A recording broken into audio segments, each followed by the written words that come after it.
Hey friends, this is our Snezzy and today's special we are gonna see. What if Goku was Greek Siyan god? Sorry for disturbance, you skipped 20 seconds from here. This note for author of the fanfiction. I have given credits to author and description of the video by if the original author wishes to reclaim copyright or remove this video, I kindly request before giving copyright strike. Please contact us using the information provided in the pinned comment. We respect and acknowledge authorship rights. And I will delete that specific video by myself. Thank you. Fiction start from here. Tournament of Power age 780. The entire world of Void was being shaken apart. The infinite three-dimensional area where there was no time or space. It was the perfect place to hold the Tournament of Power. A universal martial arts tournament where 8 universes fight with teams of 10 each, against each other. The rules were simple. You eliminate a member of a team by throwing them over the fighting stage. Once all 10 members of a universe were eliminated, the respective universe was completely erased by Zeno, the Omni King. This was done because Zeno noticed that 8 universes had extremely low mortal levels compared to the 4 highest universes. So in order to get rid of the bad universes, he decided it was best to destroy all of the universes except one who will be the sole surviving universe. It truly was a war for survival. It was currently the final 2 minutes of the Tournament of Power. The last 2 remaining universes that were left were Universe 7 and Universe 11. The last 2 competitors left in the Tournament of Power were Jiren the Grey and the Super Saiyan Son Goku. Ever since Goku had heard of Jiren's unbelievable strength from Toppo, the Saiyan raised from Earth couldn't wait to face the strongest Pride Trooper himself in the Tournament of Power. And when he had the chance, Goku, of course, like always, started off with his base form and then increased his power levels until he got to Super Saiyan Blue Kaioken X20. He was able to land some hits in, but nonetheless, he got completely decimated. Goku almost couldn't believe it. Jiren was the strongest and toughest opponent he had ever faced. He was even stronger than Lord Beerus. Goku, with no other options left, only had one thing left up his sleeve. The Genki Dama. He gathered the energy from all of the members in Universe 7 minus Vegeta of course and threw it straight at Jiren. But it proved to be futile since Jiren simply blinked the Genki Dama away like it was nothing. Goku was shocked, but he didn't have enough time to freak out at Jiren's amazing feat due to the fact the resulting explosion of the Genki Dama directly landed on Goku. There was a huge boom and when the smoke cleared, Goku was nowhere to be found. At first, everybody thought he was dead. But then Beerus was calm and simply said, "He's coming." After the Hakaishin said that, Goku rose from the rubble and opened his eyes to reveal silver orbs. He had unlocked the Migid no Gakui, the key of egoism. It was the mastery of self-movement and the secret of selfishness. Also known as Ultra Instinct. Even though it was only the Omen, the Hakaishins and other deities were still dumbfounded. How could a mortal attain such a state that even gods could not easily master? It was unheard of. Blasphemy. It should not be possible. But like always, Son Goku was able to make the impossible possible. And after Vegeta was eliminated, Goku was able to break through his limits and attain the Omen of Ultra Instinct once again. But the Pride Trooper, Jiren, was still giving him trouble. While Goku was in the Omen state, he could only dodge without thinking, but he still could not attack naturally without thinking. This, of course, gave Jiren the advantage, as if Goku couldn't do any damage to him, then he only had to wait until his time with Omen ran out and then immediately eliminate him. But then, something spectacular happened. Goku was able to figure out the secret of Ultra Instinct. And as Jiren was backing him up into a corner, Goku yelled out an almost deafening battle roar as he outputted all of the energy he had in his body. He broke his limits once again. His hair turned silver along with his eyes. He had a mixed silver and blue liquid aura that just screamed out godliness. He had done it. He achieved the true form of Migid no Gakui. He had mastered Ultra Instinct. He could now dodge and attack without thinking and simultaneously. There was no need for him to plan his movements. It all just came naturally to him. He had done it. He had mastered a technique that not even the Hakaishins were able to do. And now he could win the tournament and save his universe. At first, he was completely dominating Jiren, but of course, the Pride Trooper was not going down without a fight. So he unlocked his hidden power and gained an even more crimson and passionate aura. Jiren was now actually giving a challenge to mastered Ultra Instinct Goku. Jiren managed to hold his own against the now limit-breaking Saiyan God, but Goku was still not going to give him the victory. He had his friends and family counting on him so he was not about to give up. He was low on stamina but still. After hearing the cries of Krillin and the others, it gave him all of the motivation he needed to get back up. Jiren couldn't believe what he was seeing, impossible. You shouldn't have any more stamina. Goku stared at him as his godly silver and blue aura swirled around his frame. Jiren, it ain't over yet. Jiren grit his teeth, how? How can you still stand after being beaten so many times, Son Goku? Number 17 and Vegeta and everyone else's trust in me. I swear on that faith I can never back down now. Goku powered up as his godly wide aura became even more potent. Such a thing is meaningless before my power. Jiren shouted. Right as he said that, both Jiren and Goku jumped towards each other and began to brawl once again. Jiren aimed a punch, but Goku effortlessly dodged it. I'll show you that it ain't meaningless. What? Son Goku's speed has increased even more. The Kaishin of Universe 11 said nervously when he saw Goku weaving Jiren's attacks like they were nothing. Belmod, the Hakaishin of Universe 11, stood up in a fit of anger and shouted, impossible. How can that be? You can't even figure that out. Belmod and the Universe 11 Kaishin looked towards where the voice was coming from and realized it was Piccolo who spoke. Goku isn't fighting only for himself. It's because he's bearing our hopes too. Piccolo's right. Mutant Roshi, Goku's old master, suddenly said. Goku has people who help raise each other up. Not only do we all treasure each other greatly, but our existence also gives Goku strength. I'm sure he doesn't believe, even for a moment, that he came this far by himself. Krillin nodded in agreement. It's because of Goku that all of us are here now. When we first met, some of us thought were enemies, but here we all are, trusting Goku. Even when fighting, he has a way of drawing in those around him. That's just the sort of person Goku is. Tien added, reminiscing of how he and the others met Son Goku for the first time. Exactly, Beerus said, as he too couldn't deny the fact that Goku has certainly changed him for the better as well. Father. You're the greatest. Win this for us. Vegeta smirked, you hear that, Kakarot, we're all counting on you. Your failure will be unacceptable. Show Jiren what you showed me when we first fought. Teach him what true power really is. Now, go and beat Jiren for us. Do it in the honor of our Saiyan race. As Goku heard the encouraging words of his rival, he couldn't help but smile. Vegeta and many others have changed so much throughout the years that it's unfathomable. To think that the same prideful prince of all Saiyans would be cheering on a low-class warrior to prove the honor of the Saiyan race. How ironic. Goku powered up, no problem, old friend. I'm going to win this for you and everybody else. Goku clashed with Jiren once more. They kept on trading blows before Jiren kicked Goku down and sped towards him with momentum. The silver-haired Saiyan god easily landed on his feet and evaded Jiren's attack. Goku then outstretched his hand and gathered Kai in it. He sent out a pulse of fierce wind that was condensed into a single point. This sent Jiren flying to the other side, but the Pride Trooper was still on his feet and fired a barrage of Crimson Kai blasts towards Goku. Goku dodged these blasts like the martial arts master he is and flew to Jiren at a speed far surpassing that of light and punched him square in the chest. This made Jiren get stuck to a wall as the force of the punch was too much for even the strongest Pride Trooper to tank. Goku gazed at his strongest enemy with a determined look in his silver eyes.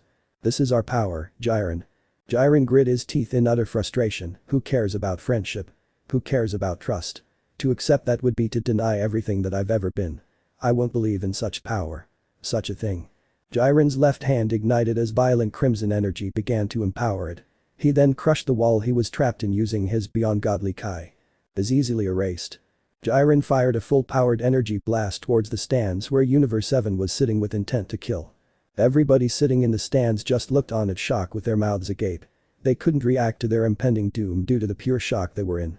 That blast was strong enough to surely vaporize all of the Universe 7 members and even some of the Hakaishin sitting beside them.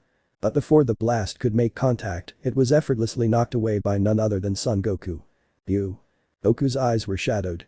He was shaking uncontrollably in pure wrath. This fool just intended to wipe out his comrades. The power you believe in is easily erased. Just like that. Jiren shouted as everybody watching were baffled at the audacity of the strongest Pride Trooper. Goku grit his teeth.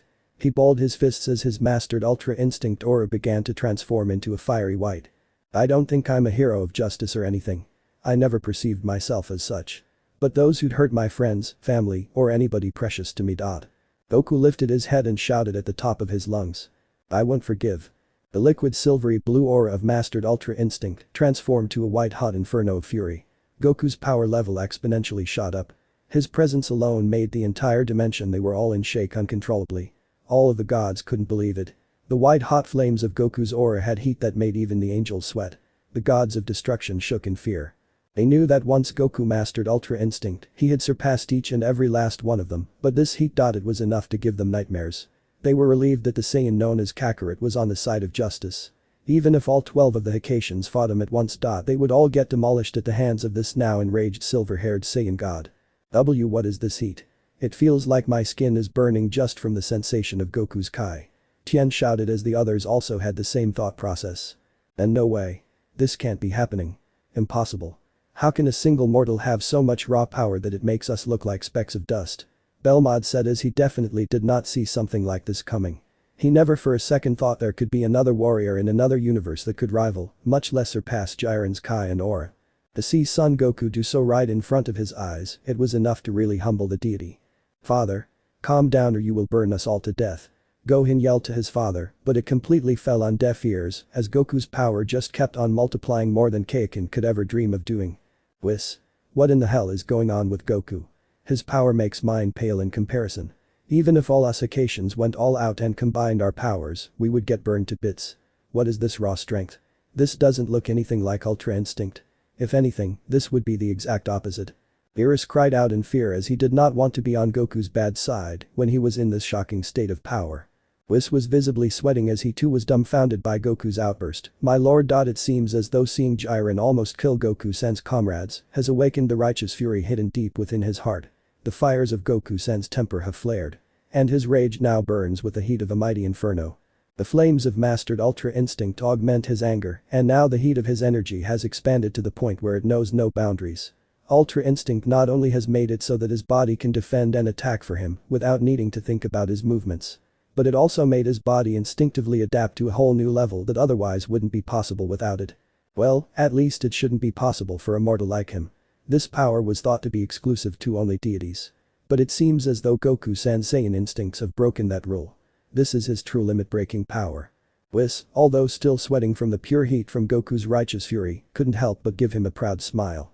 A smile that only a master can give to his student when the student had exceeded and shattered every expectation placed upon him. Just like you said earlier, my lord. This mortal is truly something else. What a guy, huh? But to have such a high amount of power and fury but still be able to maintain the mastered Ultra Instinct state. Especially for a Saiyan mortal. It's unheard of. To be able to control such a grand shock to his emotions and use that emotion to his advantage to unlock a whole new realm of power and potential that he should not have access to this is concerning. The great priest, father to all of the angels, observed the silver-haired Saiyan as intently as possible. He was getting a bad feeling from this. Mortals should not be able to even perceive such a level of strength. Jiren is one thing, but for a Saiyan to use the technique of the angels and use it in his own way, even knowing the fierce limitations and forcing it to adapt his body to heights of power that can make his own children sweat. To master the angelic technique in less than 48 minutes when it can take some deities eons to even learn it. Purpostress. Whis raised an eyebrow. What do you mean, Odo-san? What are you concerned about? The Grand Priest took a moment to think before responding to his son. Whis, you were the one who trained Son Goku, did you not? Whis nodded. Yes, sir, I indeed did train Goku-san. However, to be fair, I was not his first master. Really? Do you happen to know who was the Saiyan warrior's first master? Whis nodded. He wondered why his father was all of a sudden so interested in Goku's martial arts history. Knowing him, there is a purpose behind his question. Whis turned to the turtle hermit. You were the first to teach Goku-san martial arts, right, Rashi-san? The great priest directed his attention to the invincible old master. Rashi, upon hearing his name, immediately stood up and bowed to the father of the angels.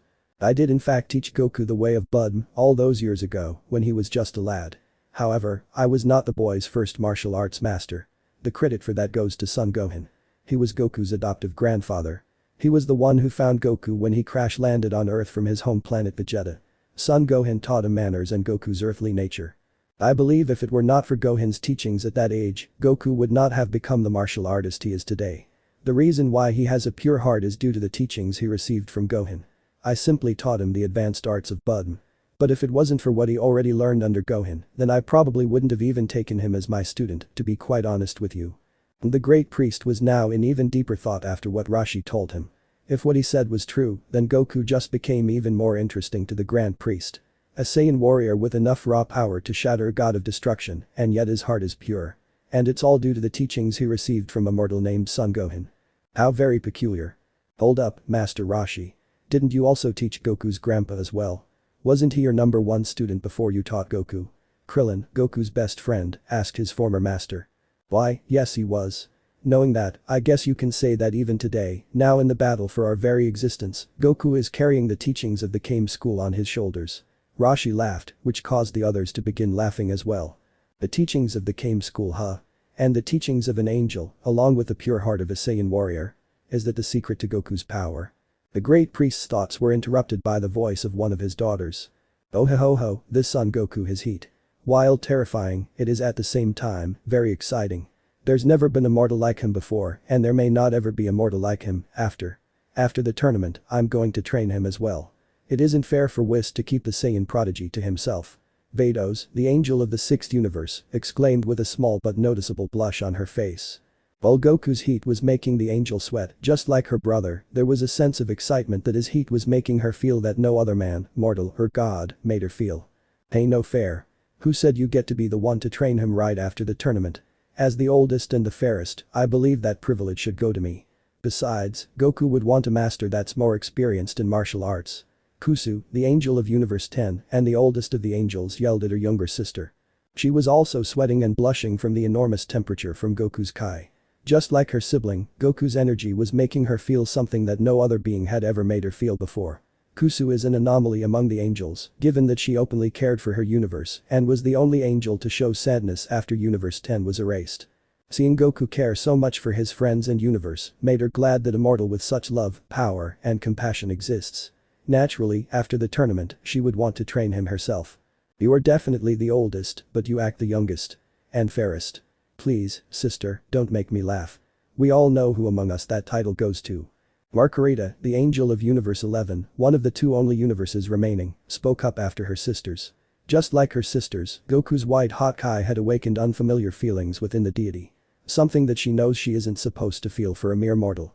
But in her mind, Son Goku has proven that he is no mere mortal. There is reason why her younger brother Whis decided to train him. And in the short and limited time span that he has had in his mortal life, he managed to not only achieve but master the technique of her own species. A feat that surely deserves attention and praise. Margarita couldn't help but lick her lips as sweat drenched down from her forehead as she embraced Goku's heat. Since my universe has made it much farther than either of yours, and due to our relatively higher mortal level, I believe the right to training the Saiyan should go to me, with all due respect. Oh, my Whis could only chuckle at the antics of his family. Not only has Goku had an effect on Beerus, but the angels as well. Is there no limit to this Saiyan's power and influence? Such a strange and powerful one, you are, huh? Goku-san. Margarita, we're trying to win a tournament for our survival here, and you're arguing with your sisters about which of you will get their hands on Goku first. Belmont shouted to his attendant. The angel looked at him with a stoic and neutral expression. Yeah, what of it?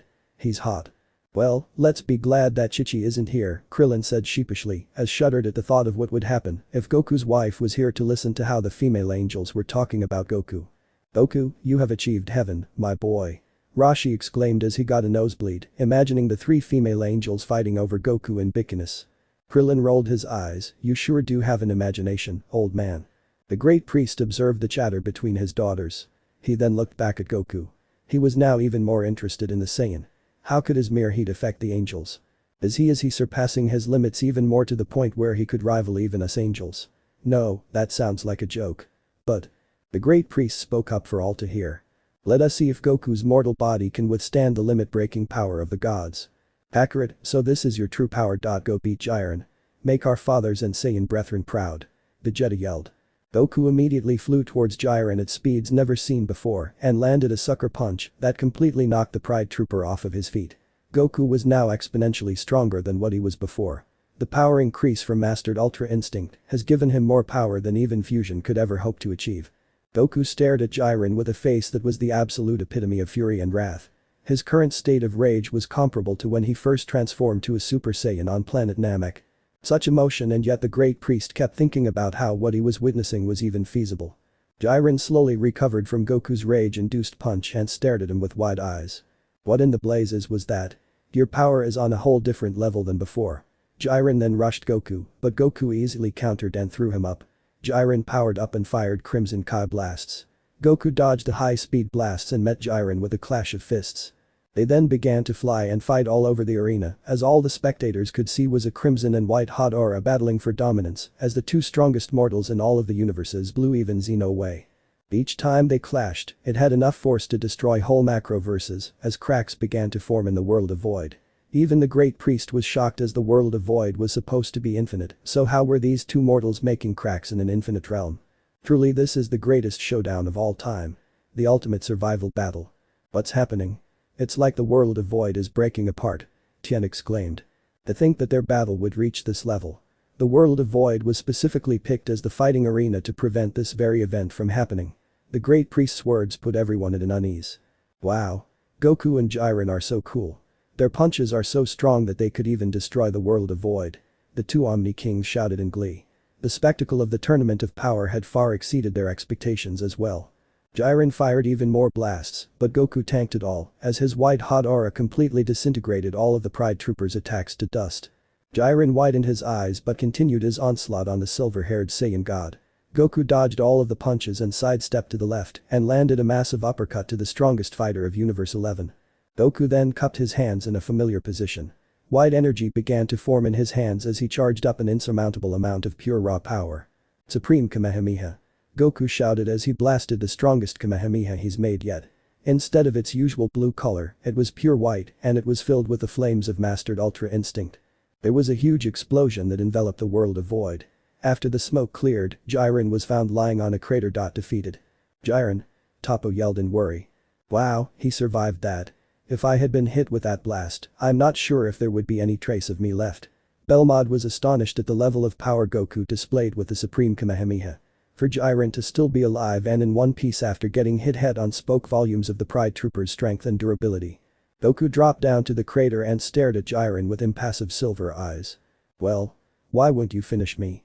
Jiren asked in confusion. Jiren had lost. It was proven already that Goku was by far the better warrior. He had mastered Ultra Instinct, the form that not even the gods of destruction could attain. And unlike Jiren, Goku was not only fighting for himself, but for his comrades who put all of their trust in him to win it all for their universe. But then for some reason. Goku began to feel guilt. All of this whole tournament of power, it was his doing. He was the one who went to Zeno and asked for this tournament to happen. And in the process, it cost the lives of so many innocents. Whole universes were erased just because of his selfish desires to fight strong opponents and to break his limits in order to become the strongest there is. He remembered the faces of the people who were erased. All good and innocent people, and they were all gone just because the so-called king of all wanted to clear out the bad universes with low mortal levels. It made him sick to his stomach whenever he realized just how many people, innocent lives, died just for their entertainment. He did a good job of hiding his anger so as to not worry the others. Goku knows that he isn't exactly a hero in the sense of justice or anything, but this tournament of power changed him. It made him realize that there were bigger things than his selfish desires. The lives of countless innocents were much more important than his need for fighting strong opponents. He remembered the two Saiyan girls, Caulifla and Kale. He saw great potential in those two and he hopes to get the opportunity to train them in the future. Kind of like how Vegeta's relationship with Kaba. When he saw them get erased, it broke his heart. And when Goku thought about Hit and the others being erased, a new resolve burned within him. He made a decision. Goku looked at Jiren with soft eyes and a look of guilt. Jiren, I'm sorry. If it were up to me, none of you would have to get erased. Thank you for pushing me to limits I could never dream of. I have attained this newfound power thanks to the experiences of this entire tournament of power. I promise I will pay each and every one of you back. I'll keep my word on that even if I die. Jiren widened his eyes in shock. Oh really? What do you mean? Once I'm knocked off, my universe is gonna get erased. Goku shook his head. Just trust me on this. I'll bring you all back, I promise. Why are you having small talk at a time like this, Goku? Hurry up and finish it. Beerus shouted all the way from the stands. None of the spectators could hear the words that Goku and Jiren exchanged, but Goku nodded his head to Beerus and walked towards Jiren. Goku outstretched his hand and readied a yellow Kai blast strong enough to knock Jiren off. But before that could happen, Goku collapsed to the ground. The great priest smiled, just as I thought. He got on his knees and panted heavily. Harsh purple lightning enveloped him as he reverted to his base form. He screamed in agony as pain coursed through his entire body.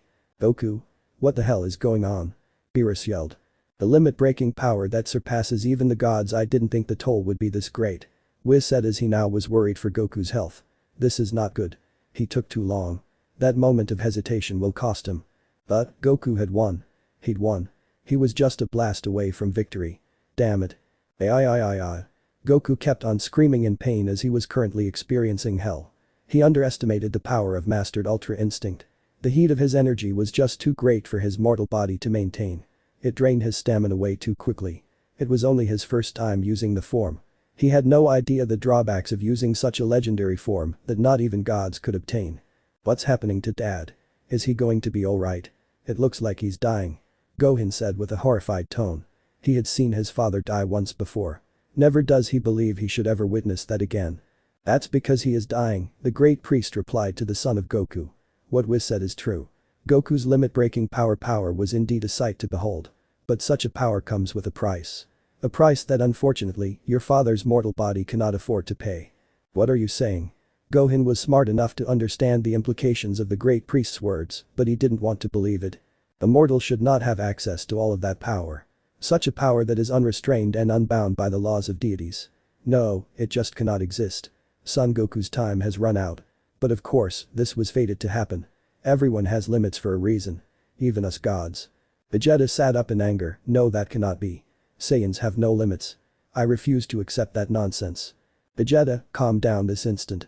Vegeta turned to the voice of Beerus, who on the surface was sitting down calmly, watching Goku intently. How could I be calm, Lord Beerus? Kakarot. We'll be just fine. The destroyer firmly stated. All of the other members of Universe 7 look at Beerus with surprise. Even Whis was a bit taken aback by his student's confidence. The Saiyan prince stared at the purple cat. How do you know? Beerus eyed, you said it yourself. Saiyans have no limits. Son Goku is the strongest Saiyan there is. All we can do is have faith in his power. The great priest raised an eyebrow at the destroyer. You think Son Goku will survive? Beerus smirked, more than just survive. Jiren, knock him off. Belmod screamed at his universe's greatest warrior. Do you want to lose? Jiren looked at Goku who was completely defenseless. He grit his teeth. He was hesitating to take advantage of his opportunity to finally win.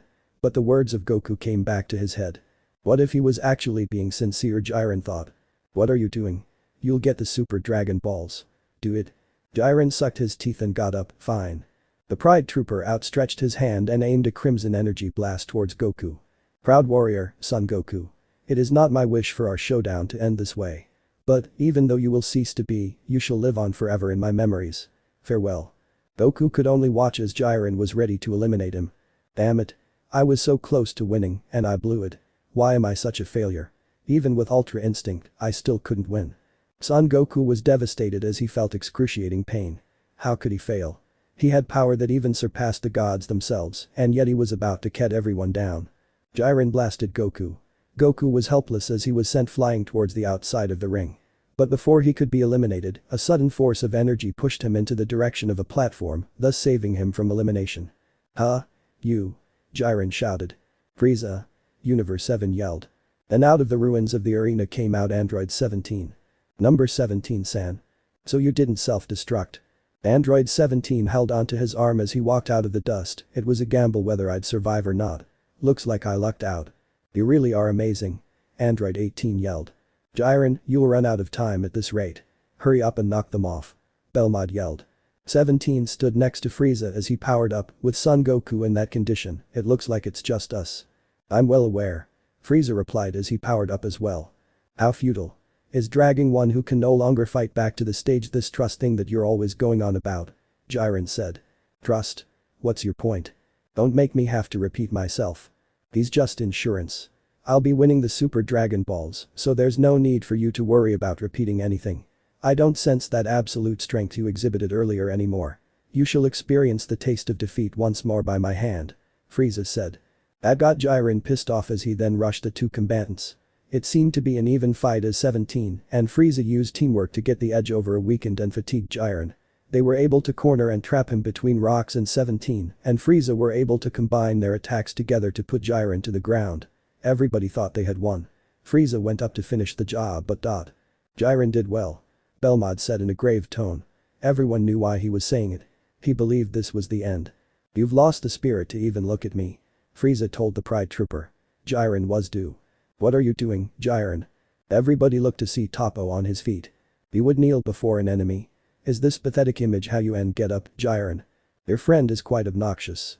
Frieza said. I have no friends. What did you build your strength while trusting no one all this time for? Fight for your pride until the end. You may not believe in your own strength, but I do. Until the end. Jiren. You are strong. You are stronger than anyone. Toppo yelled as his words sparked a new resolve within Jiren. Honesty, I feel like vomiting. Frieza said. Silence. Everybody looked on with gasps as Jiren's crimson aura flared and his power shot up to even higher than before.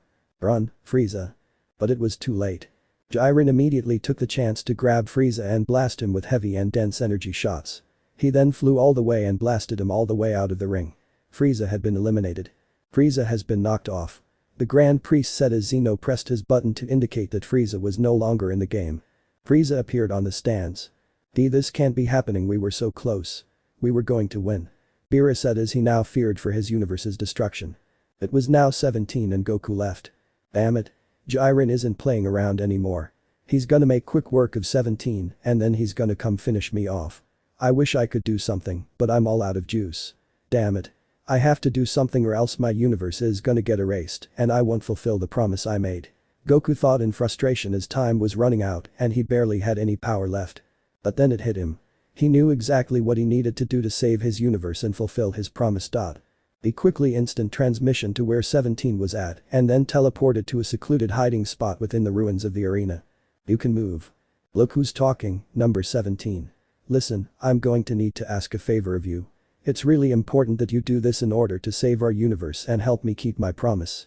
Goku said as he explained his plan to 17. What? Are you out of your mind? You'll die. I don't care. I rather risk my life than allow my universe to get erased. I'm doing this for the greater good. Please promise that you will follow the plan. 17 nodded sadly. Alright, you can count on me, it was nice knowing you, son Goku. Now go and save us all just like how you've always done. Goku smirked and then instant transmission to a platform all the way to the top of the arena. He then raised both of his hands to the air. Everyone. I hate to ask you this again, but please lend me your energy one more time. Huh? But didn't he do this before? Why would it work now? Krillin questioned. It doesn't matter. Just do what he says, damn it. Beerus yelled. Everybody in Universe 7, including Vegeta, gave all of the energy they could muster to Goku. That technique again? You must know that won't be enough to defeat me now. What are you planning? Jiren asked the Saiyan. Goku gave the Pride Trooper a grin, you'll see. Jiren. I don't like that look on his face. He's got something up his sleeve. Don't let him finish charging that attack up. Belmod yelled at Jiren. Jiren nodded, but before he could attack Goku, he was intercepted by 17. Sorry, but you will have to go through me if you want to get to Son Goku. Fool. You have no chance against me and my absolute power. Then come and show me just what that power of yours can do. 17 yelled as he fired blue energy blasts at Jiren. The blasts were nothing but a distraction, and Jiren understood this. He knew the android was just trying to buy time for Goku. He dodged the blasts and went straight for Goku, who was still busy charging up the Jinkidama. No. 17 gasped as he realized what Jiren was doing. Universe 11's strongest warrior was too fast for the android. Oh, that's not good. 17-san won't be able to stop Jiren going at that speed. He's heading right for Goku-san. Whis stated. Crap. Goku, watch out. Beerus screamed at the top of his lungs. He was sweating profusely now due to the amount of nerves he was racking up. His entire existence was on the line on the outcome of this battle. Goku saw Jiren fire a Crimson Kai blast at him. He didn't have enough strength left to dodge as he was too focused on charging the Jinkidama. Damn it, I can't dodge it in time. What do I do? The blast made contact. There was an explosion that caused a bunch of smoke to appear. When the smoke cleared, everyone feared the worst and expected Goku to have been eliminated, but what happened next took everyone by surprise. Goku was completely shielded by a green orb of Kai. Android 17 had surrounded Goku with his signature shield that was strong enough to tank one of Jiren's blasts. Nice one. Android 18 yelled to her twin brother. What? But how could he still have that much energy left to shield Son Goku from Jiren? Belmod exclaimed. That's right. Androids have infinite stamina. They don't lose any power or energy. Krillin explained. Beerus sighed in relief, if that's the case then we may actually still have a chance. Come on Goku, hurry up and finish charging that Jinkidama. Right. Goku kept on focusing as the Jinkidama kept on getting bigger and bigger. Not on my watch. Jiren was about to blast Goku again, but was stopped by 17. You're a pest. It's about time I get rid of you. Jiren rushed toward 17, and before the android could react, the Pride Trooper easily took him out of the ring. Number 17 has been eliminated. The Great Priest announced. 17 appeared next to the rest of his universe. Oh no, now it's only Goku left. Tien said worryingly. Don't worry. I bought him enough time. 17 said confidently. You did well. Now Goku, you better not fail or else I'll destroy you myself. Beerus yelled to the Saiyan. You got it, Lord Beerus. The Genkidama formed almost instantaneously as it was now far bigger and stronger than it ever was before. Son Goku. Again you stand before me. Jiren shouted as he powered up and sent shockwaves of his energy.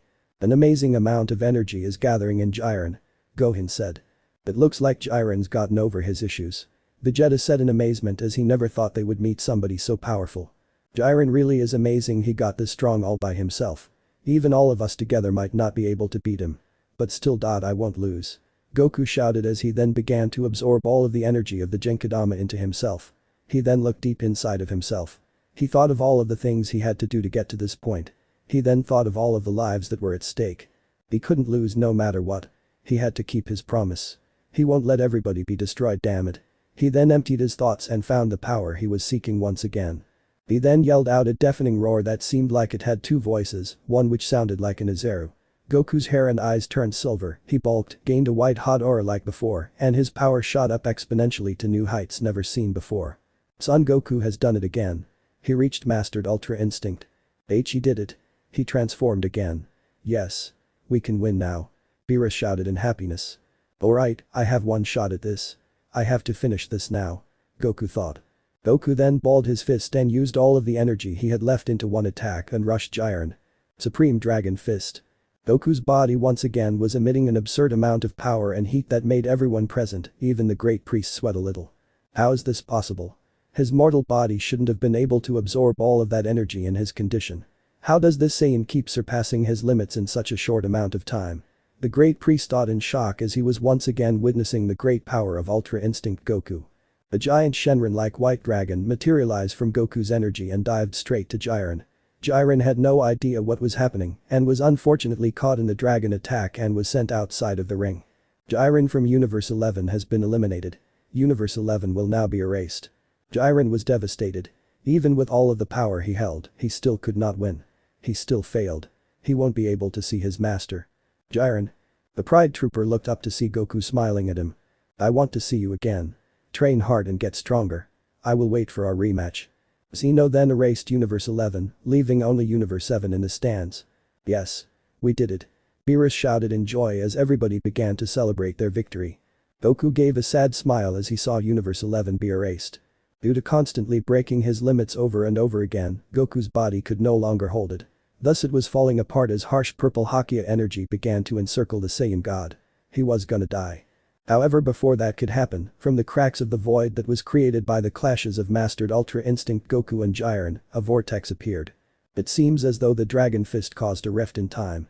The limit-breaking power of Mastered Ultra Instinct Goku was strong enough to transcend time. Goku had surpassed time itself. Wait. The Super Dragon Balls. They could save you, Dad. Gohan told his father. On cue, the great priest summoned Super Shillong. Well, son Goku, what is your wish? Everyone expected for Goku to wish to save his life. But the sad smile he gave to his universe confused them.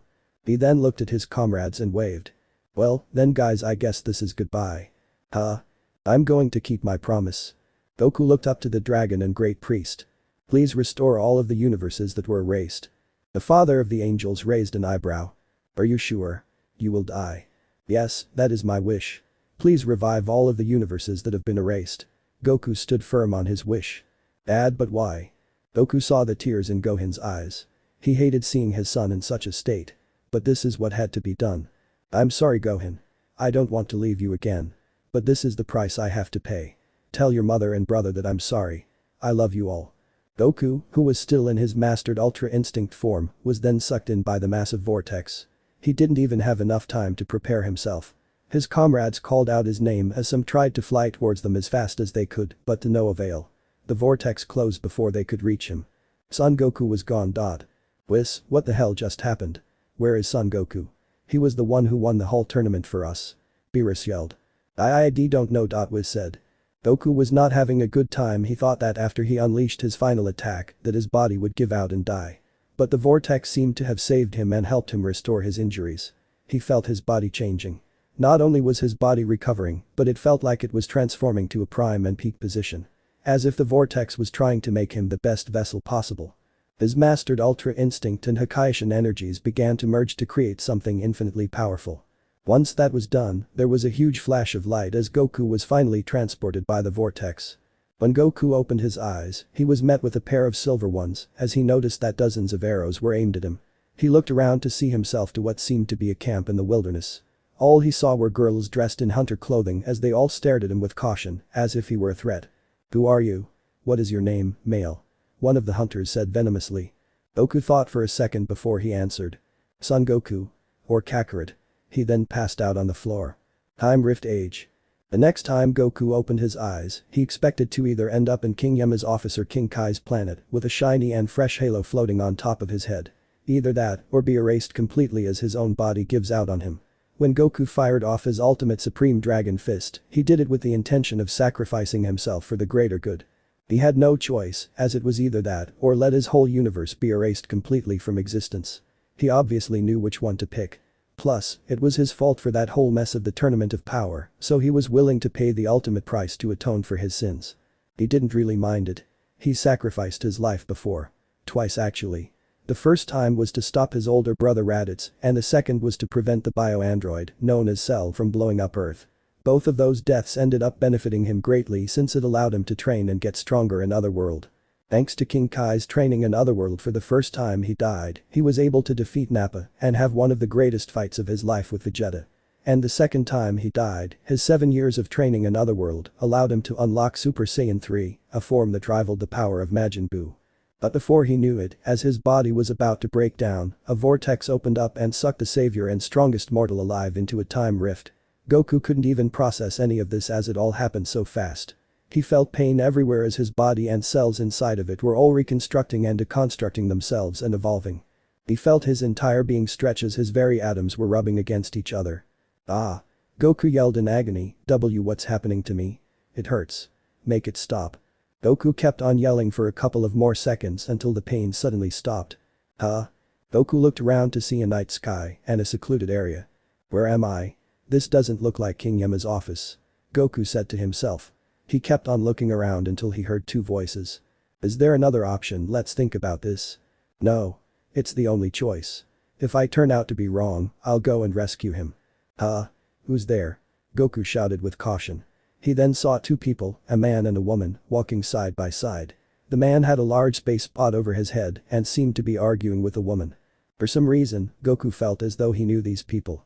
Goku's eyes then widened when he got a good look at the man. "He just looks like me. And he's got a tail. And so does that lady." The man that Goku was referring to was the spitting image of him. He had the same wild hairstyle and same face. The only thing that was different was an X-shaped scar on his left cheek and he wore Saiyan battle armor. The woman walking beside him had wild and spiky hair that went past her shoulders. She wore a similar attire to the man, but it was a lot less bulky. These two were none other than Bardock and Giant, the father and mother of Son Goku. "But in that case, why don't the three of us run off somewhere together?" Giant asked as she didn't like what her husband was about to do one bit. "We can't. They'd use their damn scouters and be able to track us down in no time," the low-class Saiyan replied as he kept on walking. Giant looked down as she fidgeted her fingers. "Bardock, why are you going through so much trouble? It's not like a Saiyan man to worry about his children. So what's gotten into you?" Goku's eyes twitched at this. By this point, Goku had already connected the dots and figured out that these two Saiyans were his parents. Hearing his mother say that wasn't a shocker to him. His perception of Saiyans were that they were a bloodthirsty and battle-hungry race of warriors who never really cared about things like family or compassion. So hearing that male Saiyans aren't really the best fathers only makes sense. But to see his dad acting this way, it was strange. "I don't know. Maybe it's because I'm constantly fighting. Destroying. And I'd actually like to save something for once. Especially someone who is judged to be a lower-class warrior like my Kakarot," Bardock replied with a smile as he set down the space pod. A 3-year-old Goku could be seen crying, begging his father not to send him away. Giant gripped her fists, but he was born with only a power level of 2. The lowest ever in Saiyan history. How will he survive all by himself? "I've programmed this to head to a distant planet called Earth. The people in that world have low power levels and aren't technologically advanced. I think he'll be able to do well there, Giant. Good thing is, it's not an extremely valuable world, so I'm hoping it won't even show up on the Frieza Force's radar." Giant put her hands on the glass of the space pod. "If your father is wrong about this, then we'll come and get you immediately. Listen, son. You do what it takes to survive, got it? Train hard. Get stronger, stronger than anyone. Prove all of the people who said you would never amount to anything wrong. I believe in you. If I turn out to be right, avenge us. Avenge our race. Become the Super Saiyan." Bardock exclaimed as young Kakarot looked at his father curiously. He couldn't quite understand what he was saying, but felt a sense of warmth in his heart. "We'll see you really soon."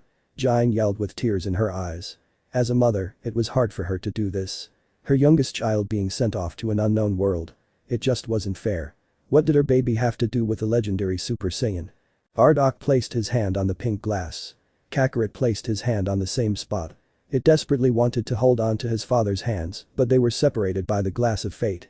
Goodbye. Those were the last words Bardock ever spoke to his son before the space pod lifted and began to leave the planet Vegeta's atmosphere. "Don't forget us, Kakarot." Jane yelled as the space pod left and began its journey to its destination. Jane sobbed as she covered her face full of tears. Bardock hugged her as he was just as sad, if not even more than his wife.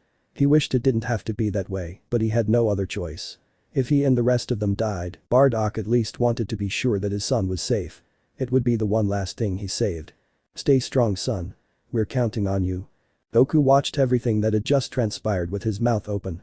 The memories started to flood in as he remembered when his parents sent him off. He remembered the words that his father spoke to him before he was sent away from a doomed planet. "They really cared about me. They believe in me." Goku whispered as hints of tears began to form in his eyes. I did it, father. I became the Super Saiyan.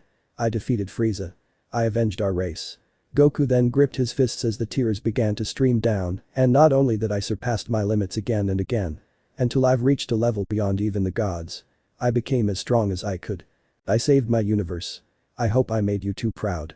Goku wiped his tears. Then suddenly, his vision began to blur as the area twirled as he was sucked back into the time rift. As he was flying by in the time rift, his entire life flashed before his eyes. Meeting Bulma, fighting in the World Tournament, eliminating the Red Ribbon Army, defeating Demon King, and then his son in the 23rd tournament. The scene shifted to his adult life. The arrival of the Saiyans, the fight with Frieza, turning Super Saiyan for the first time, training with Gohan in the Room of Spirit and Time, and watching him surpass the father by defeating Cell and saving the Earth. That memory made Goku smile. He never felt prouder or happier than when Gohan surpassed him. Then it flashes forward to the final fight with pure Buu Kid Buu, seeing all of their energy come together into the Genkidama and finish Buu off for good. It doesn't stop there. Goku saw when he met Beerus and got Super Saiyan God, tapping into a whole other realm of power that he didn't know was possible. Seeing Frieza return, the Universe X tournament and all of the shenanigans with future Trunks and Zamasu. And finally, the Tournament of Power. Achieving Ultra Instinct was something beyond even Goku's wildest dreams. Then seeing his limit-breaking sacrifice brought a bittersweet smile to his smile. The memory was still fresh.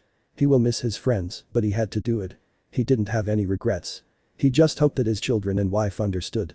After reliving his entire life, the time rift shifted again. All he could see was an endless purple void. There were some large crystals that showed his reflection. He saw that he was still in his mastered Ultra Instinct state. It was weird because it certainly didn't feel like it. He thought he had reverted back to his base form after he was sucked into the portal. He also looked younger. Wow, what a tale your life is. Goku turned around, who's there when he turned he saw 3 old ladies in rocking chairs knitting. The boy who began as a low-class warrior. Who ended up surpassing the gods themselves. That is unheard of. I've never seen such a thing. Have you, my sisters? Of course not. I'm just as shocked as you, sister. The 3 old ladies, who are apparently sisters, chatted amongst themselves. Every sentence they spoke was in perfect sync. As if they knew exactly what each other were going to say and when they were going to say it. Goku raised a brow at them. They're weird. His tale has got to be my favorite. A true hero if I ever saw one. I agree, sister. So do I, sister. I'm no hero. Goku suddenly spoke, causing the attention of the 3 old ladies to shift to him. I just like to fight. But I hate cruelty. And I try to protect my friends and family. But I don't see myself as a hero of justice or whatever. I think I'm far from it. I just so happen to save a lot of people as I fight. One of the old ladies hummed, interesting. The greatest hero we've ever seen doesn't even see himself as a hero. Isn't that a shock? It is, sister. So you don't think you're a hero? Then explain to me what is this? The purple void changed as it showed the times where Goku saved the day. Defeating Demon King Piccolo, the Saiyans, Frieza, sacrificing his life against Cell, and defeating Pure Buu. Or this. One of the other ladies snapped her fingers and it then showed when Goku fought for his universe and friends in the Tournament of Power and his limit-breaking sacrifice. Are those not heroic acts? Son Goku. Goku was about to speak up but then couldn't. She did bring up a good point. He didn't call himself a hero and yet he's done many heroic things. He never saw them as heroic. He just wanted to help out innocent people and get a good fight. And I like that last one especially. You sacrificed your entire being for the sake of your universe. I don't think there is anything more noble than that. Is there, sisters? Nope. Not all. Goku raised his finger, but for that one, I sort of caused that. If it wasn't for my selfishness for asking the Xenos for a tournament, then we wouldn't have been in that mess in the first place. Quite the contrary actually. You gave your universe a chance to survive. If it wasn't for you, all of those universes would have been destroyed. And thanks to your efforts and sacrifice, all of the universes were able to come back to life. You saved an immeasurable amount of lives. And you didn't ask for anything in return. Now explain to me, Son Goku. With all of the evidence that me and my sisters have presented to you, how could you not call yourself a hero? Goku looked down sheepishly. I guess you guys do have a point. The three ladies smiled. We have seen a lot of heroes come and go in our world. And none of them, and I mean none of them, come close to your bravery, your tenacity, your will, your drive, your heart, and your kindness. Goku laughed in embarrassment. Come on, you don't really mean that. It's true. We don't lie. Ever. Goku stared at them as they all talked in perfect sync with one another. How do you three do that? Lots of practice. All three said in unison. Goku chuckled. Well anyways, who are you ladies? Why are you here? And shouldn't I be dead or not existing anymore? Why am I seeing all of the memories from my life? The lady farthest from the left spoke. For who we are, that's not important. For why we are here, we felt a disturbance in our realm. An otherworldly being is coming into our dimension. That being is you. Our first instinct was to destroy you instantly, but when we saw your memories, we decided not to. Your story moved us. And no, you are not dead. We theorized that you tearing a hole into the time rift and dimensional fabric forced your body to go into a prime and peak condition. Which is why you may look younger. And why you were going through all of your memories. We usually are able to control the fate of every being in our universe. However, you seem to have defied fate itself. We have no control over your fate. Which is what makes you so interesting. Right now, a great prophecy is supposed to be in motion, and we already knew how the upcoming war was going to turn out. But with your presence that changes everything. You're a wild card. Our original plans are as good as scraped. We have no more control of what happens now. Prophecies are useless. The fate of our world rests entirely on your actions and decisions. Goku was very confused. These ladies controlled fate. He's going to another dimension. The world depends on him. Wait, hold on. This is all going top fast. What do you mean the fate of your world depends on me? What happened to my world? One of the old women took out a pair of scissors and cut a piece of knit, which then turned into a string. The string was first golden, and then it turned a bright silver. Your story in your original world is over. For all they know, Son Goku, the one they call Kakarot, is dead. Gone forever. But you know what they say. When one door closes, another one opens. Your story as Son Goku, the Saiyan raised on Earth and the savior of the universe may have ended. But another story is just about to begin. And we will enjoy every second of it. Your story may not have such a happy beginning. But that doesn't make you who you are. It is the rest of your story. Who you choose to be. The old lady gave Goku his string of fate. The string glowed silver and disappeared into his hand. Goku sensed an unbelievable amount of power and sense of peace flowing within him. Whoa. Now your fate is yours to choose. In your first life, many things were out of your control. But now in your second life, you have the opportunity to whatever your heart desires. Everything you do is your choice. All of the memories of his friends and family flashed through his mind as all of the great battles they won together reverberated in him. And now with his thread of fate in his hands, he felt a drive inside of him, unlike any other. The three ladies all looked into Goku's eyes as they all said at the same time. So, who are you, Saiyan? Goku looked up at them with a face full of determination and grit. I am Son Goku and Kakarot. The ladies smiled as their figures began to glow. Wings appeared on them as they all chanted. Well then, Son Goku, also known as Kakarot. Here is the start of your new journey. Let's see how the world will turn out with your presence. Will it turn into ruin, or will it be preserved? It's all to you, Super Saiyan God. Goku was hit by a blast of energy, and before he knew it, his vision blacked out. The next time Goku woke up, he found himself on a bed with sheets and a blanket over him. He immediately sat up and threw up the blankets. He was in a cold sweat and was shirtless. He then remembered that the top half of his guy was torn up during the Tournament of Power. Right as he thought that, a flash appeared next to his bedside. He looked to see it was a neatly folded pile of clothes. There was a note on top that read, a little gift from fate. Goku took off the note and realized that it was an exact replica of his iconic martial arts guy. He smiled and silently thanked the three old ladies before putting on the guy.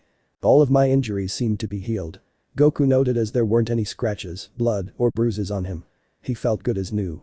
He then walked to what he thought was the door of the room, only for it to actually lead to the opening of a tent. What the? Wasn't that just a door? That's weird. As soon as he went outside of the tent, he felt a cold winter breeze. He scanned the area to find himself in a forest, with hints of snow. Goku closed his eyes and began sensing any familiar energy signatures. It seems like those old ladies were right. I don't recognize any Kai signatures at all. Although I do think I am on Earth, I can tell it's different. Even nature, plants, animals, and humans. They all seem weird to me. But there are a lot of strong energies. Them seemingly being in another dimension isn't looking like to be far-fetched. This was definitely not his Earth. He doesn't remember there being so many strong energies. Besides him and the Z fighters, the people in his world aren't particularly impressive. But here though, it's like there was a whole buffet of strong guys to fight. He especially felt a dozen or so very strong people that stood out from the rest all gathered together in one spot. And not too far from them, he felt many strong signatures that were similar to the dozen super strong ones, but not quite as potent as them. Interesting, Goku thought. He then raised his brow as he picked up on something else. Wait a minute. I can feel a similar collection of energy to the large group near the super strong ones. It's a good distance away, but I can still feel them. They are similar, but different. I've got to check these out soon. Then, Goku began to sense a group of people approaching his vicinity. They seemed to be fairly strong, but nothing the Saiyan god can handle. Okay girls, it shouldn't be long until Lady Artemis returns from the meeting. Let's eat our dinner and then wait patiently for her return. She gave us strict orders to not move from here unless we were being attacked by monsters. A loud and strong feminine voice shouted out to a group of girls. Yes, Lieutenant. They all replied in unison. I will go check up on our guest. See if he has awoken. Oh, be careful. The man may try something. A ginger-haired hunter with red eyes and scowl on her face spat. The word, man, almost sounded as if it were a curse in her mouth. I'll be fine, Phoebe. I've been a huntress of Artemis for over 2 millennia. I think I can handle one man. Thou should relax and help the girls prepare dinner. Phoebe bowed, understood, Lieutenant. We shall prepare it right away. The ginger-haired daughter of Ares proceeded to go and help her fellow huntresses get dinner ready. Zo Nightshade, daughter of Atlas, walked towards one of the spare tents they had used to house the man who appeared in their camp not too long ago. He's been unconscious for a week. His injuries were pretty severe. It looked like he had just come straight from a war. Anyone would take time to recover from that. The lieutenant of the hunt thought as she reached her destination. Just as she got there, she found Goku standing still with his eyes closed as he searched for other energy signatures. He noticed Zo's presence and opened his eyes, smiling. Oh hey there. My name's Goku. Zo immediately drew her bow and arrow and aimed it at Goku. The Saiyan raised on Earth shrieked at the sight and put both of his hands up. Whoa, whoa. What's the bow and arrow for? Goku exclaimed as he didn't expect the huntress to be so threatening. Don't move. That was all Zo said as she walked up to him with her bow and arrow still drawn. She inspected him closely, checking for weapons or any other dangerous items. When she concluded that everything was fine, she set her weapon down. Okay, thou can put his hands down now. Goku slowly did as he was told and looked at the huntress nervously. Her gaze was unwavering. As if she was trying to drill a hole into him. For how long has thee been awake? Thee? Zo scoffed, stupid English, always changing. I mean, when did you wake up? Oh just now. I was just looking around, seeing where I was. I don't know how I got here. I just remember waking up in that tent over there. Goku answered. Zo narrowed her eyes, you've been out for over a week. Goku's eyes widened, a week, but how? One day, we just found you in the middle of our camp, lying on the ground.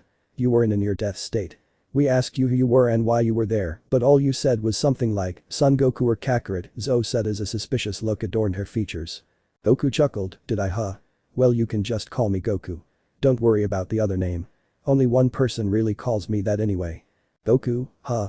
Zo said as she began thinking, what a strange name. I've never heard of it before. It doesn't sound American. And it definitely isn't Greek or Roman. What exactly are you, Goku? A demigod? If so, who is your godly parent? Zo asked curiously. Judging by his appearance, he seemed around 21 to 23 years old. It is unusual for half-bloods to survive that long on their own without making it to camp. Most don't really make it or live through their adult life. This, Goku, doesn't resemble any of the Olympians. Is he the offspring of a minor god? That would make sense considering their children don't have a strong scent, which would explain how he would last so long outside of camp. The monsters probably don't even notice him. Goku got visibly confused, demigod. What is that? Demigods, or half-bloods, are the children of a god and mortal. They usually have the qualities of their godly parents and give off a unique scent to monsters. Zoe answered. Goku shook his head. Oh, well, if that's the case then no. I'm 100% mortal. Zoe raised her eyebrows. What? That doesn't make sense. He doesn't give off the aura of a mortal. Is he clear-eyed? Wait a minute, what is that? Zoe pointed to something behind Goku. If you're just a mortal, then can you explain that? Huh? Goku looked to where Zoe was pointed and his eyes bulged out of their sockets. What? A tail. Goku shouted as he did in fact see that his tail was back. But it wasn't a regular Saiyan tail. It's supposed to be a brown color, but Goku's was now pure silver. The tail seemed to glow in the light as it could entrance someone in its beauty. And it's silver? Does it have anything to do with my mastered Ultra Instinct form? Goku wondered, and then another question came into mind. Wait just a minute. Didn't Kami say he permanently removed my tail and that it would never grow back? Gohan and Vegeta's tails haven't grown back either. So why did mine come back after all of these years? Goku then remembered the words of the fates. My body was reconstructed to a prime and peak condition. My Saiyan biology must have thought that my tail was needed for my growth and for peak performance. Goku did feel a lot more complete with his tail back. Especially after remembering when his parents sent him to Earth. He felt more whole with his Saiyan side than ever before. Well, whatever the case, I'll just try not to look at a full moon and there shouldn't be a problem. Goku looked back at Zoe. Oh well, you see, I was born with a tail. I don't know why. I thought it was normal. I was raised in the wilderness away from civilization, so I never really saw other people to compare. My grandpa said it was just how I was born. It was cut off a few times, but for some reason it grew back. I guess my body just can't go without it. Zoe was now even more suspicious. I have never heard of humans having tails. No species like that comes to mind. I don't think there's a single deity like that either. And yet, I don't feel any godly energy or scent coming off from him. He looks mortal. But I have a feeling there's something he isn't telling me. Well then, mortal known as Son Goku. Why are you here? In the maiden's camp. Goku shrugged his shoulders. I don't know. Like I told you, all I remember is waking up in that tent. But, I'm not a threat to you or your friends. You don't seem like a bad person. So I can leave if you want. Wait. Zoe suddenly said, which caught the Saiyan off guard. He was about to fly off and explore this new earth before her voice stopped him in his tracks. Our lady gave us a specific order to not let you leave the camp under any circumstances. She's currently in a meeting right now, but she'll return shortly. Once she's here, she will decide what to do with you. Goku scratched his head. Sure, I guess I don't mind. You guys took care of me, so I don't have a problem with that. Zoe nodded. Good. Now follow me. I'm going to lead you back to our camp where the other huntresses are. Oh, and one thing. If I catch you looking at them a certain way, or even laying a finger on them, I don't care what Lady Artemis said, I will castrate you. Understand? Goku dumbly nodded. Yeah, Goku didn't know what the word castrate meant, but it didn't sound like anything good. Zoe led Goku back to camp where all of the huntresses already had dinner prepared. They were ready to eat around the campfire before they noticed their lieutenant with a male who was found in their camp about a week ago. All of them gave Goku nasty looks. Goku frowned at this. Why does it look like they already hate me just for existing? I haven't even done anything to them. Girls, this is our guest. He goes by the name Goku. Remember our lady's orders. Be nice to him. I already gave him his warning. Right, Goku? Yes, Goku just now realized that she never told him her name. Zoe Nightshade. I am the lieutenant of the goddess of the moon, Artemis, and her hunt. You're second in command to a goddess. That's so cool. So that means you're pretty strong, right? You have to be in order to be a goddess's lieutenant. Goku exclaimed as excitement for battle was showing in his eyes. Well, yes. I have fought many battles in my life and I have lived for a very long time. Lady Artemis recognized my strength and skill and bestowed to me the title as her second in command. Zoe said with a smile. That was weird. No one, other than the hunt and Artemis, really complimented her skills. Hearing from someone else, from a male of a people, actually felt a little nice. Really? Well, if that's the case then we should spar sometime. I really want to see how good a lieutenant of a goddess could be. Goku said with stars in his eyes. He felt his blood pumping at the prospect of fighting such a skilled huntress. Zoe and all of the other hunters looked at Goku with baffled expressions. Why was he so excited to fight Zoe? DFT. As if a mere man would even be able to touch our lieutenant, Phoebe said with a snicker. Other huntresses agreed with her. Zoe's skills far outclassed theirs and most heroes. She was comparable to Lady Artemis herself. A random male wouldn't stand a chance. That's enough, Phoebe. Zoe commanded. As soon as she said that, Phoebe and the other hunters quieted down. I wouldn't mind sparring Goku, as long as Melody allows it. Zoe told the Saiyan, which made him nod excitedly. The meeting should almost be over by now. So she will be here shortly. Until then, help yourself. Zoe motioned towards the dinner that was prepared. Oh okay good, because I'm starving. For the next couple of minutes, the hunters could only watch in disgust and awe as they witnessed Goku devouring every piece of food that came his way. He never stopped for a moment as he hadn't had a good meal since the Tournament of Power. He's always hungry after a long battle. Does his appetite know no bounds? One of the hunters asked. How is he able to consume all of that and yet his body is still in perfect shape? Why do I feel bad for the food? Moments later, Goku finished the last serving. He patted his stomach as he sighed in relief. That hit the spot. Thanks for the food. I think I lost my appetite. Yeah, me too. Zoe sweat dropped seeing the hunter's reaction to Goku's ungodly hunger. It was at that moment a silver flash enveloped the camp. All of the hunters plus Goku had to cover their eyes due to how bright it was. And then when it died down, they were able to see who it was. Milady. Zoe exclaimed. She proceeded to bow. How was the meeting? Did it go well? Artemis looked at her best friend with a frown. No, I actually have some bad news. That can't be good. What is it, Milady? Did something happen? Artemis nodded. I'll explain it all in detail in a minute. Artemis turned her attention to Goku. I see that our guest decided to finally wake up. Goku found himself in a trance as soon as his eyes fell upon Artemis. She was in her adult form, which had the appearance of a young woman in her 20s. She had long auburn hair which was currently done in a ponytail. Her silver hunter attire was on full display as her symbol of power. Her silver bow was on her back. Goku could sense an immense amount of power radiating from the goddess. She was one of the high power levels he sensed from earlier. There was also another thing that Goku noticed. She was drop-dead gorgeous. Usually, Goku doesn't really pay attention to things like that. He is a pure-blooded Saiyan warrior whose main interest is fighting and getting stronger. But for some reason, the goddess had gotten a reaction like that from Goku. The most alluring part of her were her eyes. They were silver, like the moon. As soon as he thought of that, his new silver tail began to slowly wag. He felt his power increasing. What is going on? Why is my Kai rising by itself? I feel myself slowly being pulled towards her. She reminds me of the moon. Wait, is that why? Don't tell me I'm already about to go to grade 8. Unbeknownst to Goku, Artemis was having a similar sensation. What is this man? I can feel an insurmountable amount of power within him. It's unreal. I've never felt so much power in such a being. It's frightening, but for some reason. I can feel that he's pure-hearted. He has no malice in his heart. And why do I feel like my own power is rising? Artemis could feel herself being pulled towards Goku as well. And that's when she noticed his silver tail. Huh? That's weird. Is that why I'm getting such a strong vibe from him? Artemis snapped out of it and focused on the task at hand. So young man. Who are you and what are your intentions? Oh hi, my name is Goku. You must be Lady Artemis, right? Well, it's nice to meet you. As for my intentions, well, I am not a threat to you or your hunters, if that is what you're worried about. I didn't even know where I was when I woke up. But I come in peace. Artemis stared at the Saiyan. She was looking for any sense of deceit or lies from him. There have been many times where men have acted friendly on the outside, but that was only to just get into the hunt in order to force themselves on her hunters. She wasn't going to fall for any of those tricks.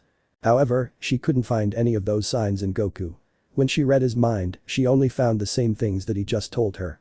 Girls, has he hurt or touched any of you? Tell me the truth. Artemis asked her hunters. They all shook their heads. Artemis smiled. Good. Now then, on to what happened in the winter solstice meeting. Everyone looked at her, waiting for the news.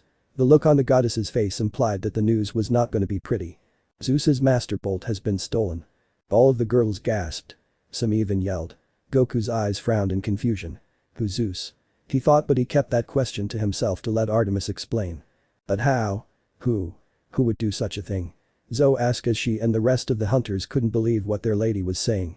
The Master Bolt was Lord Zeus's symbol of power and is regarded as the strongest weapon in the universe. Whoever had the gall to steal it surely had a death wish. Artemis shrugged. I don't know for certain. One moment, Zeus and Poseidon were arguing and the next moment, my father noticed that his Master Bolt was missing. He looked everywhere for it, but he couldn't find it. He immediately blamed my uncle, even though we were all watching them bicker, so there was no possible way that he could have taken the bolt. Father argued that Poseidon had someone take it from right under his nose. Then the arguing got worse and worse until Hera had to break them up. Artemis then frowned. Father told my uncle that if he doesn't return the lightning bolt by the summer solstice, there will be war. All of the hunters began yelling and talking over each other. A civil war. That will have so many casualties. We'll probably never be able to recover from something like that. Are we going to have to fight too? One of the younger hunters asked nervously. Enough. Artemis bellowed. It was enough to shut each of the hunters up. The goddess of the moon sighed, I don't know what will happen. Me and the other Olympians are hoping that father will come to his senses and realize that a civil war won't be good for anybody. But it is a big deal. The lightning bolt in the wrong hands is extremely dangerous. Who knows who has it and what they will use it for. Whoever stole it must have known that it would divide us. That's why they did it. And when we are at our weakest. Artemis didn't need to finish an order for everyone to understand the gravity of the situation. Goku was attentively listening to the whole thing as he thought to himself, this is some pretty major stuff. A god's weapon was stolen. That's just a recipe for trouble. So this Master Bolt or whatever seems like a pretty big deal. If you want, I'm willing to go look for it. A war between gods sounds like it will cost many innocent lives. Goku said as he turned around and was about to fly out of the camp. I'll let you know if I find anything. Wait. Everyone's eyes were locked on Artemis due to her sudden shout. You can't leave. Artemis nervously said. Huh? Why not? Goku asked innocently. Artemis locked eyes with her second in command, Zo, can we speak in my tent please? Oh of course, Milady. You stay right where you are. I'll be right back. Artemis exclaimed as she practically dragged Zo by the arm to her tent. Goku looked confused as he saw the two go into the largest tent in the camp, what was that about? Zo's raised an eyebrow as she saw Artemis lock the door and place soundproof barriers, is something the matter, Milady? Yes there's something I left out that happened during the meeting. However, I was ordered not to tell anyone. But I'm going to tell you since you're my best friend and I trust you will keep it a secret. Of course. You can put your faith in me. Artemis began to rub her temples, okay listen carefully as I don't feel like repeating myself. As we were discussing matters during the meeting, my brother Apollo says that he has urgent news. Something that completely changes everything. And what could that be? Zo asked with curiosity. What else could have her best friend in such a mood? The great prophecy has changed. It took a second for Zo to comprehend what Artemis just said. I beg your pardon Milady. You heard me, my lieutenant. I am not joking. Artemis said with the most serious gaze she could muster. But that's impossible. Prophecies don't just change. They're set in stone. And why would the great prophecy change? That was foretold decades ago. For as long as they could remember, prophecies had always been the one thing that remained a constant in the universe. You couldn't change or prevent them, no matter how powerful you were. The greatest example of this was when the Titan Lord Kronos attempted to change his fate of being dethroned by devouring his children. However, that only sealed his fate. Now for the first time in history, a prophecy was changing. Fate itself was being swayed. Did the fates forget to add in a couple of lines or something? Zo asked sarcastically. Artemis shook her head, no, it is completely different. It honestly took us all by surprise. But that's not all. Apparently, it's not just one, but every single prophecy was being altered. Apollo was about to have a heart attack. You unbelievables, Zo could only say as she heard the news. This certainly didn't help the current situation. So, was the great prophecy recited again? With the changes? Artemis nodded, this is what my brother foretold. The warrior of the moon shall make his debut. And help a half-blood of the eldest gods. Reach 16 against all odds. Master and student they will become. Together they will achieve a great outcome. The two will unite us all. The Titan Lord will meet his demise to the Super Saiyan God. Zo gasped in shock. She was just beginning to process the implications of the prophecy that her lady just recited. There's so much to unpack there. It's longer than the original. Zo began to go through each line, a warrior of the moon. Does that refer to you? Artemis shook her head, I asked Apollo the same question, but he confirmed that it wasn't me. However he did say that this warrior would be someone close to me. According to him, this hero will become my champion. What? But you've never had a champion before. Why start now? I don't know. But Apollo reassured me that this warrior is someone pure of heart. A hero unlike anything the world has ever seen. A legend among legends. The one who will be the key to our survival. Artemis said, surprising Zo. But who could do that? Who is worthy of becoming your champion? Artemis motioned her head towards the door. It took a second for Zo to understand her message. No, you're not saying Son Goku. I know it sounds crazy, but I felt something in him. A power so great that I didn't think it was possible for a mortal. But the best part is that I sense no evil intent at all within him. A pure and gentle heart. And yet he has so much power welled up deep inside. I already feel a connection between me and him just by the first glance. I believe the fates brought him to our camp for a reason. This cannot be a coincidence. Artemis said with absolute certainty. There was just a gut feeling in her. Her gut has never lied to her before and it shouldn't start now. Wow, to think that a mortal male could possess such qualities. Well then, if you're so certain, why don't you let him go search for Lord Zeus's master bolt? If he's truly the warrior that the prophecy is talking about, then he could unite us by bringing peace via getting the bolt back. Zoe asked. It's not that simple. If he's really the hero that the great prophecy is referring to, then it is within our best interest to keep him close to us where we can watch him. There's no telling what my father or other deities would do if they found out about him. Knowing my father, he would probably try to smite him due to his paranoia, even though Son Goku is literally the key to our survival. And right now, tensions are high. We can't afford to mess this up, especially given the significance of the last line. That's right. The Titan Lord will meet his demise to the Super Saiyan God. Zoe recited. But that means ... That's right. Kronos is reforming. The second Titan War is upon us. And apparently, a Super Saiyan God will be the one to defeat him. Artemis confirmed. But I've never heard of a Super Saiyan God. Zoe said confusingly. Me neither. I'm assuming it's somehow connected to Son Goku. However, he is completely mortal. I sense no godly energy from him at all. Zoe sighed, oh gods, what a mess. But it is. So now you understand why we must not let Goku leave our sight. If he steps outside of this camp, there will be nothing I can do to protect him. You think the girls are going to like that? We have been preaching for millennia about how evil men are. You expect them to suddenly accept a male into the hunt. They came to us in order to escape men, and now they're going to have to start living with one. Zoe exclaimed. She along with many of the hunters have had terrible experiences with men. Artemis gave them a home where they can feel safe and secure. And now the very purpose of the hunt is being contradicted. Artemis looked at her lieutenant apologetically, I understand your concern. But this is bigger than me or you. The fate of the world is at stake. We're just going to have to put our faith that this will work out. But I wouldn't be doing this if I was 100% sure of the safety of my hunters. You girls are everything to me. I would never endanger any of you. So you're just going to have to trust me on this. Zoe huffed. She sighed and smiled, fine. I'll put my faith in humility. But if I even see him look at you or any one of the hunters the wrong way, I will personally deliver the punishment. The goddess chuckled, of course. The two exited the tent and returned back to the others. They found the hunters giving Goku death glares. Phoebe kept her hand on her bow at all times as she watched Goku for any threatening moves. Goku felt uncomfortable under their gaze, geez. Why are they looking at me like that? Artemis saw this and sympathized with Goku. He hasn't done anything wrong. It wasn't his fault that the hunters had bad experiences with other men. She took some of the blame for that. She has always told them to avoid men at all costs. Now Goku was receiving unfair judgment. Okay girls, I have an announcement to make. Artemis yelled. The hunters turned their attention to their goddess and began to wait in anticipation for what she had to announce. Son Goku will be staying with us from now on. Chaos. That was the only word that could describe what transpired next. The hunters all simultaneously voiced their opinions on Artemis's announcement. And they were not happy.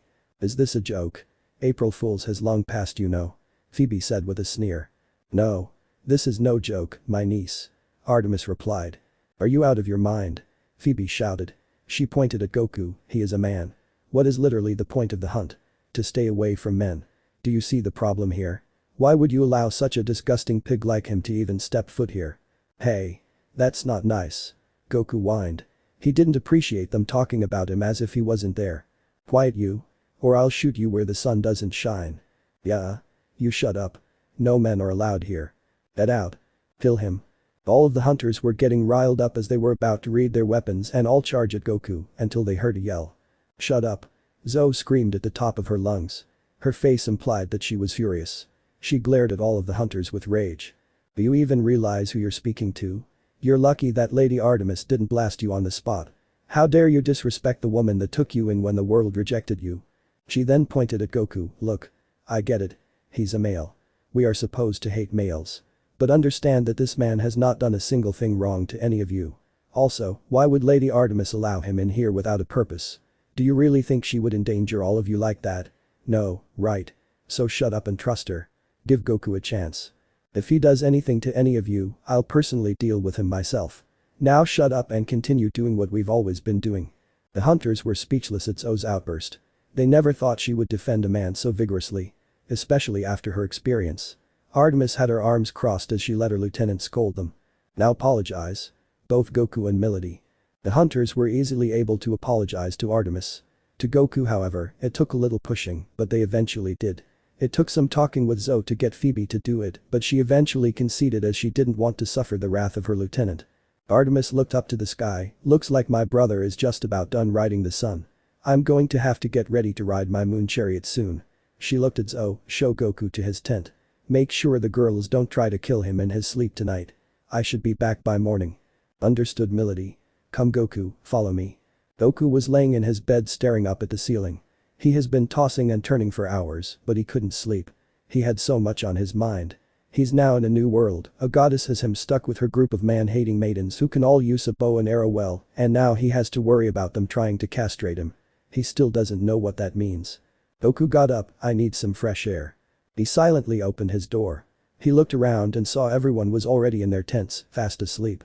He flew away from the camp to the far ends of the forest, making sure there was enough distance so that he didn't wake anyone up. Once he found a nice spot, he grinned. Okay, let's see if I still have all of my powers. Goku's hair and aura turned gold. His eyes were now teal and his hair was spiked up. His muscles got a little bigger as well. Okay, that's Super Saiyan. Seems normal so far. Although I do feel a lot stronger than I was at the Tournament of Power. Goku powered up again and this time, blue electricity surrounded his aura as his hair became spikier. His aura was darker and his muscles bulged slightly. Super Saiyan 2 looks fine. Goku's power began to increase rapidly as his hair grew long and the electricity around him became more erratic and sharper. His eyebrows disappeared and his power level exploded. Super Saiyan 3 is all good.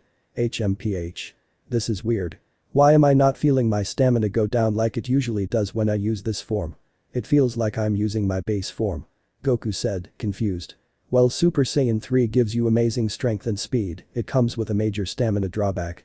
The longer you stay in the form, the more energy you rapidly lose. It isn't ideal for long drawn-out fights. Which is why Goku never even used it at all in the Tournament of Power. He only showed it to Caulifla and Kale for a brief second before powering down. But for some reason, Goku wasn't feeling any of the effects at all. He was going to check that out later. Alright, now let's go into the realm of the gods. Goku's body slimmed down. A fiery red aura ignited him as his hair went back to its original hairstyle, only for it to be colored crimson red.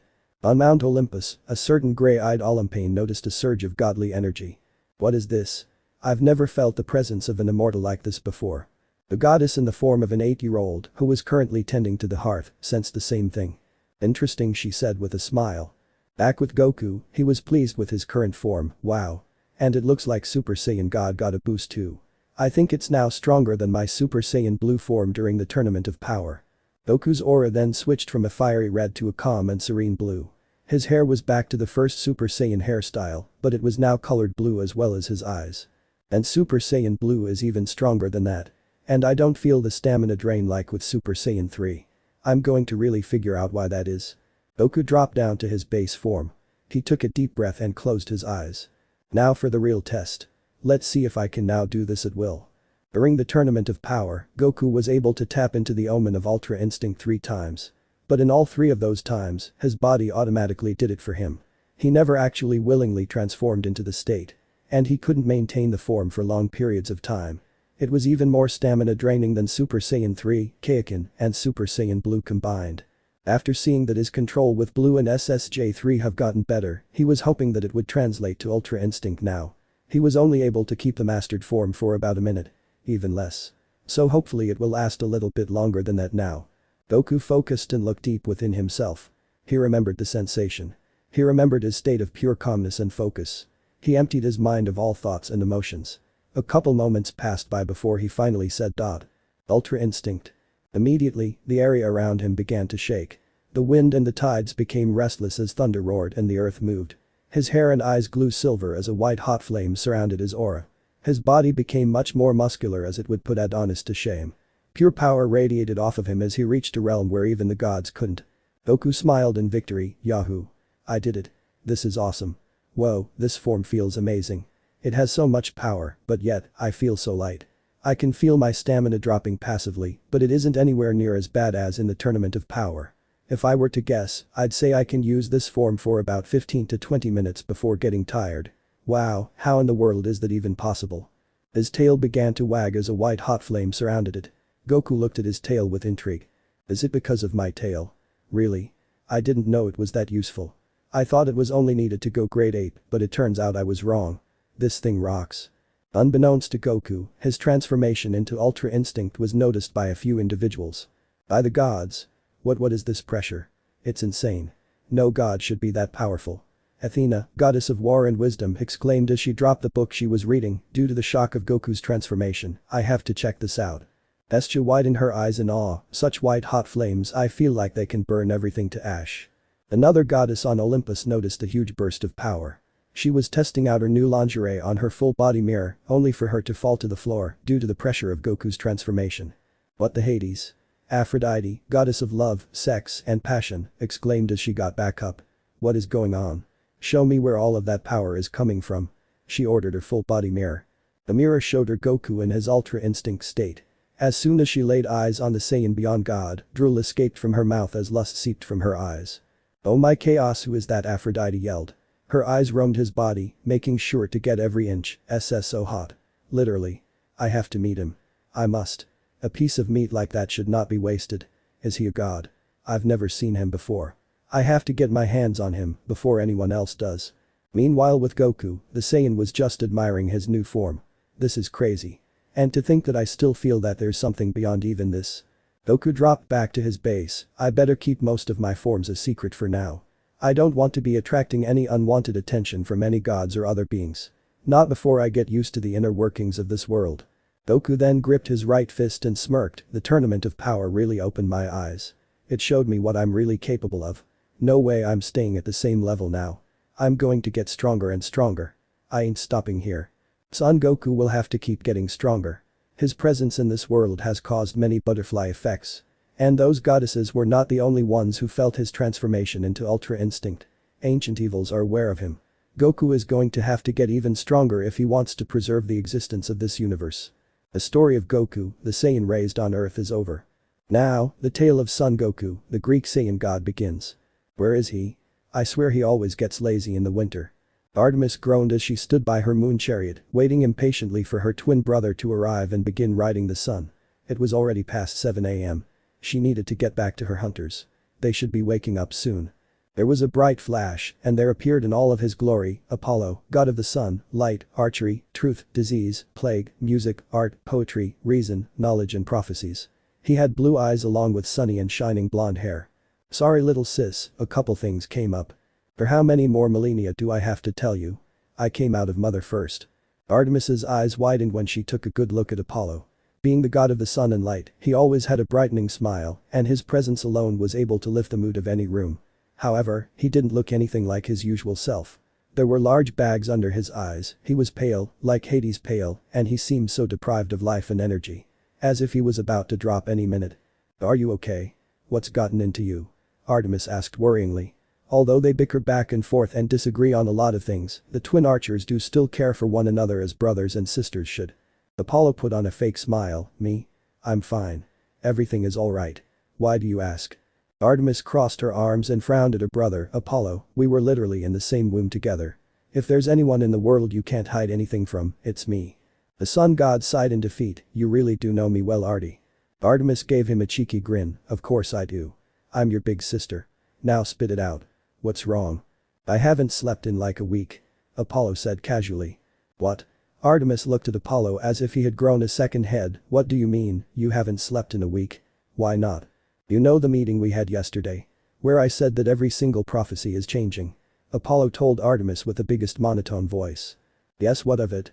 Well, I've kind of been having these visions. They started about a week ago. In those visions, I saw a planet being destroyed. And then it showed a baby with weird spiky hair growing up to be a warrior. The visions showed me many great battles. But they all happened so fast that I wasn't really able to remember them in much detail. But by the end of the visions, I saw the same man, whose story I was watching, have silver hair and silver eyes, with a white flame surrounding him. His aura, his power, everything, was just so surreal. Apollo then dropped to his knees in exhaustion, and then last night, I felt it. The same power I felt in my visions, the same exact aura. He was here. Somewhere. I don't know where, but he was out there. It felt like the whole world was shaking at one point. Everyone must have felt that. Dad damn near had a heart attack. He immediately called me and Hermes and told us to look for the energy source. We went to where we felt it from, but as soon as it appeared, it vanished. So that's what it was. I was wondering where the tremor came from. I almost fell off of my chariot. The moon goddess then scrunched her eyes, so that's what's got you worked up. The visions about the man with silver hair and eyes. Not just that. Apollo got back from his knees, this man, I think it's the same one the great prophecy is talking about. The warrior of the moon. You mean, my champion? Artemis asked with a gasp. Apollo nodded, exactly. The one who will slay Kronos. Artemis grabbed his shoulders enthusiastically, where did you and Hermes feel it from again? Well, now that you mention it, it was actually near where your hunters are camped right now. Her eyes widened as color began to drain from her face. What? Don't worry, they're fine. Nothing happened to them. But the energy was near there. We searched everywhere but we couldn't find the source. It's like it just vanished. Artemis sighed in relief, thank chaos. Artemis then grew a worried face as she asked her brother another question, so the man in your visions. What exactly did he look like? Apollo hummed, well, for starters, he had a crazy hairstyle. It pointed in every direction, like it defied gravity somehow. He was ripped too. Like think of Adonis and Hercules, but like times 10. Oh, and he always wore this orange uniform, with some weird symbol on the back and front. Kind of like a kung fu master or something. With every word Apollo spoke, Artemis's jaw began to drop and drop as she realized her suspicions were being proven true. There was only one man with that description. Son Goku? Artemis thought. Hey, you alright? Apollo asked as he looked at Artemis with a weird look. I gotta go. My hunters need me. Make sure to get some rest. Artemis was about to flash back to camp before Apollo grabbed her arm. What is it? I told you I need to go. Artemis yelled in annoyance. Just one more thing, sis. This man I saw in my visions, he's different. Unlike any hero I've ever seen before. He's unbelievably strong, but his heart is pure. He's the exact opposite of what you tell your hunters to stay away from. I think in time, you will come to recognize that as well. He will change you and the hunters for the better. Artemis humphed, we'll see about that. Artemis then smiled at her brother, thanks though. You should go get some rest. Apollo let go of her, meh, I'll be fine. He summoned his chariot and began to ride the sun as the sky lightened up, commencing the day. You smell like a monkey. One of the wolves that watches over Artemis's hunt said in Goku's mind. The silver-tailed young Saiyan god looked over at the wolf with white-coated fur with a sheepish smile on his face. He assumed that this wolf was the alpha of the pack since he was front and center and Goku could sense the most strength from him. Well, you're technically not wrong. Goku replied as his silver tail started to slowly wag. You don't smell like a demigod, god, or monster. But you're practically reeking off power. And yet, you're gentle. Just what are you? The alpha wolf asked as the rest of his pack all looked at Goku with curious gazes and sniffed him taking in his monkey scent. Goku awkwardly laughed as the wolves all took turns observing him. Well, that's easy. I'm Son Goku. Or Kakarot, but you can just call me Goku. Goku chirped as he began his warm-up stretches. The sun was just about to rise and he wanted to start his workout bright and early. Goku, you are a creature that I've never seen before. But if Lady Artemis trusts you, then me and my brothers will as well. The alpha wolf told the Saiyan god and he only smirked before beginning his workout. The wolves watched on as Goku performed many different combinations of strikes. He wanted to get used to his new body and make sure his reflexes and senses were still up to par. When he had tested out his transformations last night, Goku knew that there was something different about him. He had excellent practice with all of his forms and had gotten the hang of most of them, minus Ultra Instinct. But when he tested out his forms for the first time since coming into this new world, his control and strength with each transformation was so much higher than it should have been. Maybe it was because of a Zenkai boost from his injuries in the Tournament of Power, but no Zenkai had made him grow so much. Super Saiyan 3 and Blue should not have felt like his base forms. The only form he really felt any type of drawback from was Ultra Instinct. But that was to be expected since it literally was about to kill him during the Tournament of Power. But even in the Tournament of Power, his Ultra Instinct only lasted at best a minute or two. Now, that time limit has been increased to 15 minutes. And it was way stronger than in the tournament. I gotta figure out what's going on with me. The three old ladies told me that my body changed back to its prime, which is why I look younger. I also grew a new silver tail. It could be just that, but I know there's something more. Wait, didn't those ladies also give me some sort of string? They said I control my own fate now, whatever that means. Goku then decided to take a page out of Piccolo's book and got into a lotus position. The Saiyan closed his eyes and began to clear his mind and meditate. Piccolo has told Goku that meditating is an excellent form of training as it allows one to look within themselves and call upon their inner power. Due to his calm state, Goku was able to practically become one with nature. He felt the presence of the plants, trees, wildlife, and the wind. He sat completely still, simply looking within himself, trying to find the answer to his new power. Birds that were flying felt attracted to Goku and landed beside him. A few of them rested on his shoulders and chirped happily. The wolves looked on in amazement as they never witnessed a mortal be so in tune with nature. They all circled around Goku and felt at ease with the Saiyan. They were drawn towards his purity and calmness that came from his meditation. Goku was connecting himself to nature itself and drawing upon the energy of it. Just like how he would do when he performs the Jinkidama, only now he was simply absorbing the energy into himself and not outwardly to create a ball. The Kai from this planet is astounding. Much more powerful and dense than the Earth I came from. It doesn't even compare. Goku mentally said to himself as he went deeper and deeper into his meditation. The deeper he went, the more dense and powerful the Kai became. There was an abundance of it. The Earth itself was responding to Goku and allowing his energy to flow in. He felt the energy of the Earth touching his own. This is weird. Why does it feel like the Earth is alive? Like it has its own consciousness and soul. Goku went deeper into his trance. He saw that the Earth was in pain. Like it had been traumatized and scarred. He also sensed the vibration of loneliness, pain and suffering.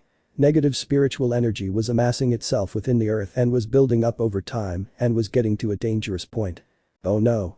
This Earth has way too much negative Kai in it. If I leave it as is, there's no telling what could happen to it. Goku decided that the best way to fix this issue was to simply share his own energy and life force with the Earth. It was only building up negativity because it had become too great and became the only energy source that it knew. Giving it his Kai should help cleanse and purify it a bit. Once Goku did so, the Earth graciously accepted his offering. All of the bad energy began to dissolve itself and he felt a feeling of gratefulness from the Earth. Their two energies mixed together and he allowed the Earth to flow into him. All of a sudden, Goku felt a spike of pressure and energy in his mind.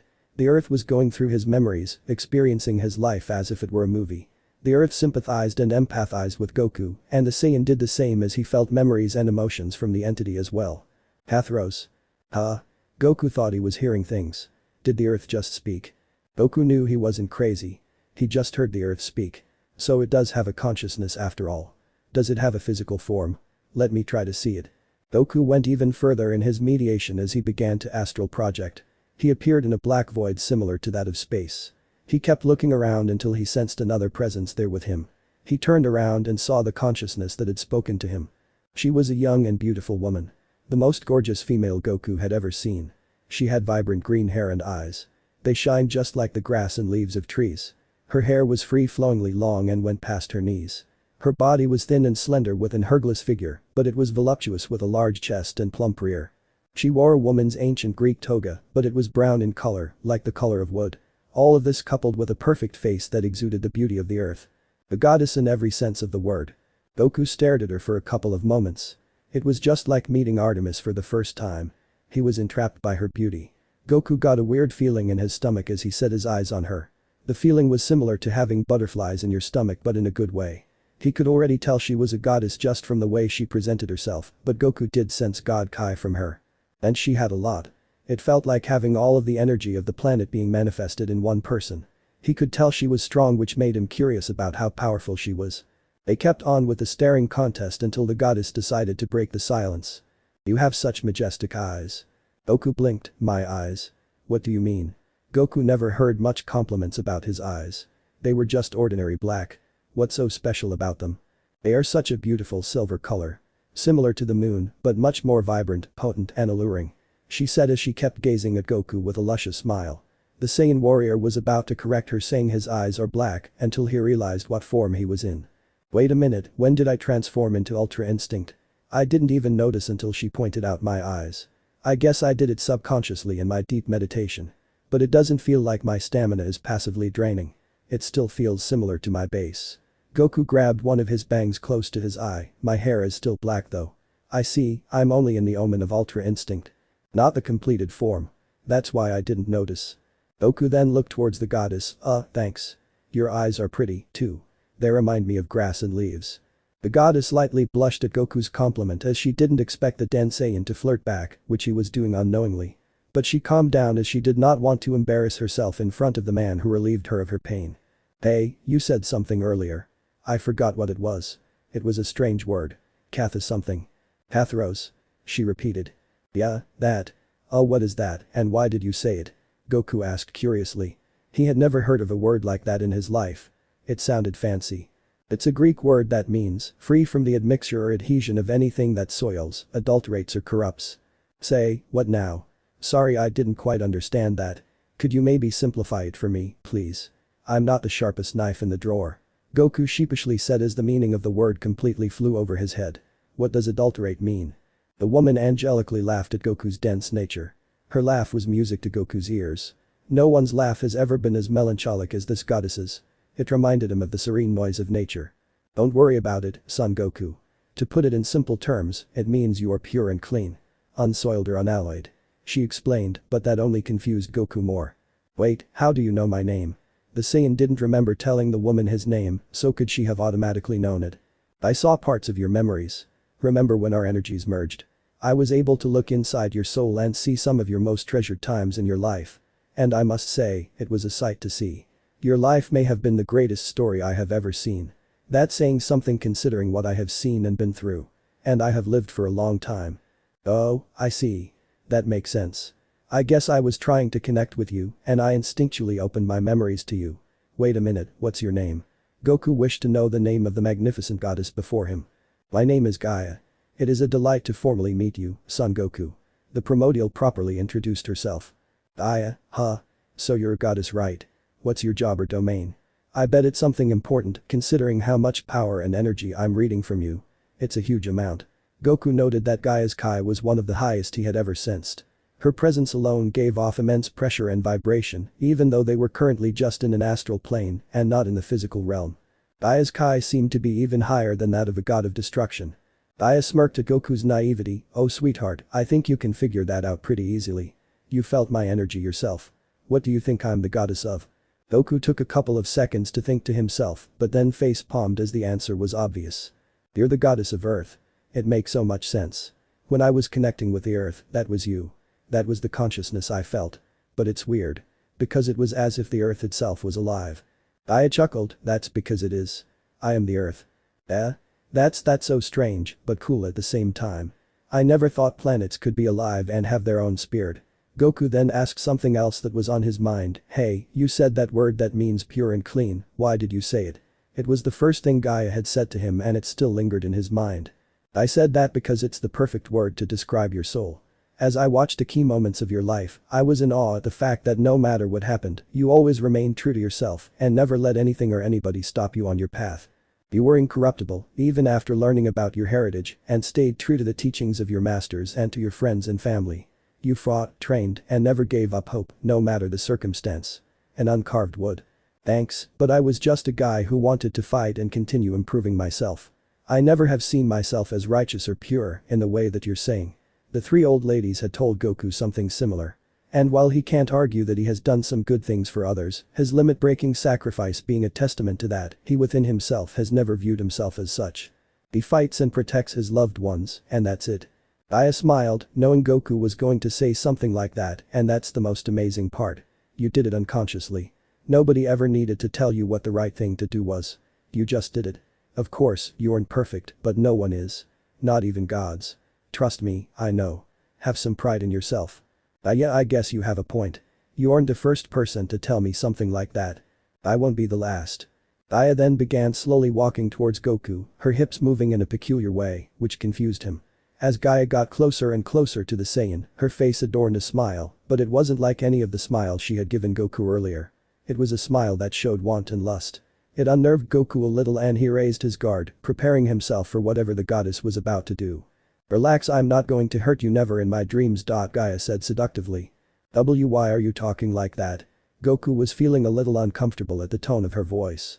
Gaia ignored his question and kept walking towards him, a mortal who surpassed the gods themselves. That is something unheard, even in this world. A man whose soul is pure of malice, but a body that is strong enough to defeat any foe that comes his way. Truly a god amongst men. A warrior whose will cannot be destroyed as it was powerful enough to transcend time itself. At this point, Gaia had already reached Goku and was in front of him. She was dangerously close as she gave the Saiyan no personal space. The green-haired primordial slowly wrapped her slender and soft arms around the silver-eyed warrior's neck. Her touch was gentle, like that of a caring mother. A touch that was foreign to Goku as he never had a mother figure in his life. Her touch was calming, just like the feeling of laying down on the grass after a long day of training. The perfect match. To be my king. Goku's heart skipped a beat. Her words made the pure-blooded Saiyan feel a sensation that only one other woman had ever made him feel. Gaia had awakened something in Goku that he didn't think he would ever experience. The downfall of every red-blooded male. The weakness that every man has to face and overcome in their lives. The one that the majority of males lose to. The one that they can never escape. Lust. Goku's silver tail wagged. The tail must have been reacting to the new sensation Goku was getting from Gaia.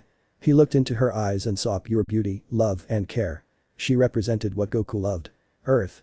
His entire life, Goku had fought and protected his home from any threat. Even sacrificing himself multiple times for it. He cared and cherished it, even though it wasn't the planet he was born on. But he never cared. He was always grateful for the Earth and its people. It was his home. He accepted his Saiyan heritage, but Earth will always be his true home, and he will always be an Earthling. Now, Earth herself had her arms around him.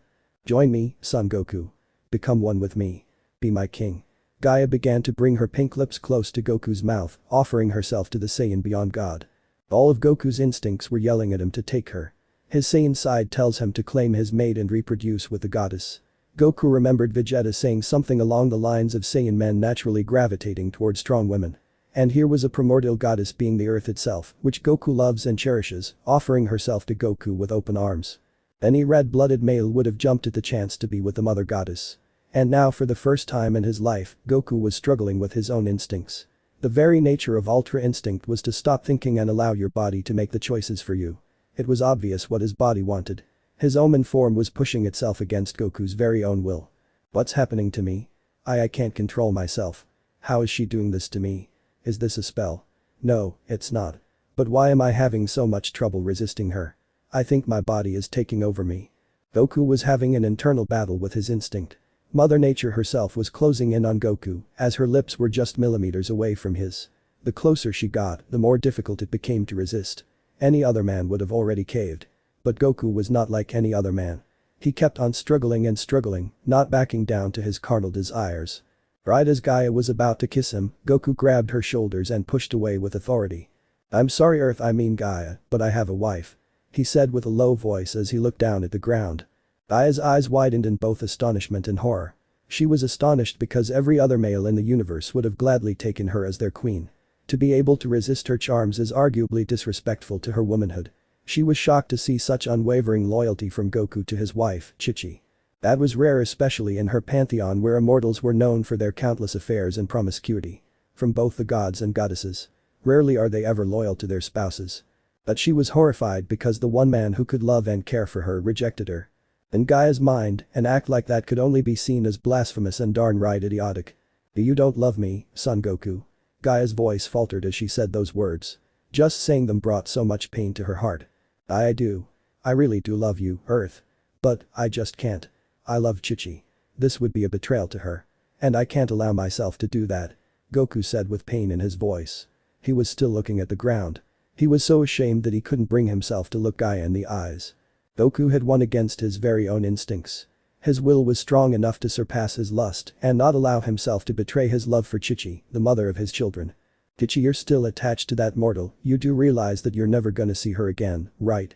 You understand that, don't you? Goku didn't respond as he kept looking at his feet, avoiding eye contact with the primordial. Answer me, sweetheart. Goku clenched his fists. He looked at his own 2 feet in sadness and anger. He didn't want to answer her question, but he knew he had to. Yes. This moment was the most defeated Goku had ever felt. No villain before this had accomplished this. Then why? Gaia walked back towards Goku, just as she did before, but now instead of her steps being seductive, they were now building up rage and agony. Why? Gaia once again was in front of the Saiyan. But this time she gave him a couple inches of personal space. Her green eyes locked directly on him. Filled with fury and hurt. Why won't you take and love me? Gaia screamed at the top of her lungs. That shout caused the entire planet to shake for a split moment. Every living being could feel the vibration of the Earth's agony. They could feel her sadness and fury, even if they didn't know it. I already told you.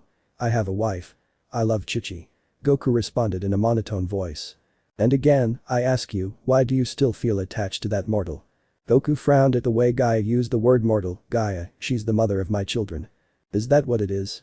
You want children? I'll give you as many as children as you want. All of them being just as precious and beautiful as Gohan and Goten. They can be whatever race you want. You can train them as much as you want. They can be warriors just like you. I know you always wanted a child to train with. But you never were given the opportunity because Chichi wanted Gohan and Goten to be scholars. Actually, I did train Gohan for a bit, same thing with Goten. Goku corrected the goddess. But was it as much as you liked? Think about it. You could train these children much more than you ever could than with Gohan and Goten. The perfect training partners for you. An endless amount of fighting. You will be tested by our children numerous times, and as a result, you will only keep improving and becoming stronger yourself. Isn't that your dream? Isn't that what you desire? I could give it to you. Gaia was playing at Goku's weakness. She knew something like that would be irresistible to him. The prospect to continue fighting strong opponents and taking on students of his own who each have the possibility of surpassing him.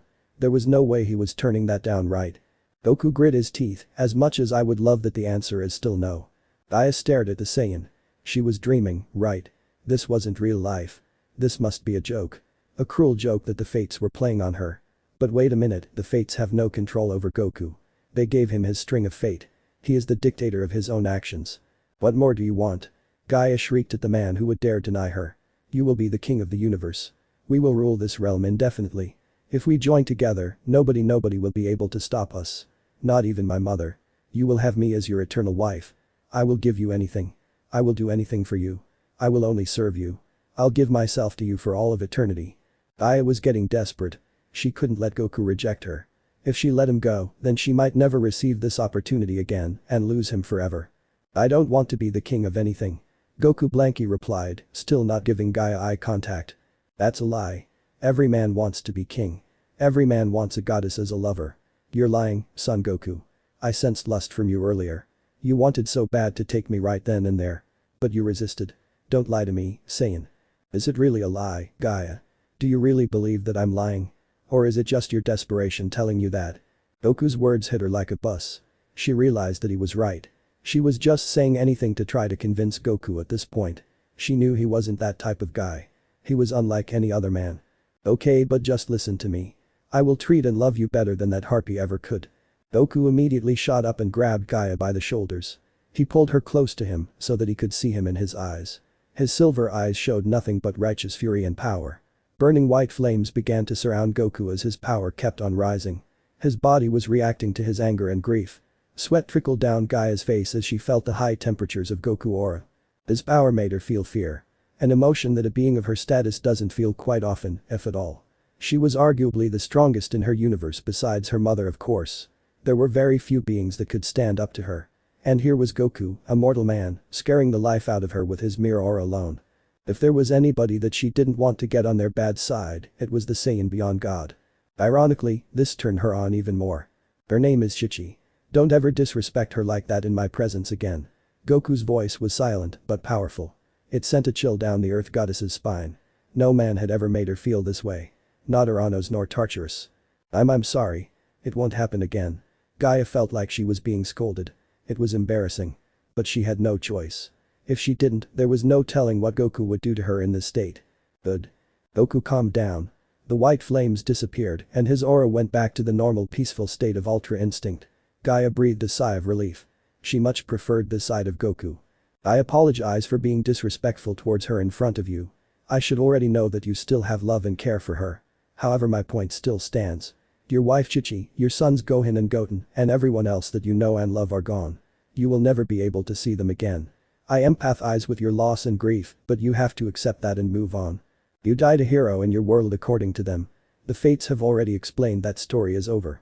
Now it is time for your new story to begin. Chichi and the others are going to have to move on without you as well. So why can't you do the same? Gaia more calmly described the situation to Goku. Maybe her previous strategy of seduction wasn't the best way to go. She should have known that was never going to work on Goku. However, this method should make it easier for Goku to understand the reality of what's going on. Goku listened to what Gaia said and he knew that every word that came out of her mouth was true. He knew he had to accept this new reality. This is his home now for the rest of his life and there isn't really much that he can do about it. He doesn't think there are any Dragon Balls in this dimension, so it's not like he can wish to go back. Goku gulped in shock as he just realized there are no Dragon Balls. The world without Dragon Balls. Goku never thought he would ever come across something like this. Without the Dragon Balls, Goku would have never started his journey with Bulma. All of the friends and foes he made along the way, none of it would have happened.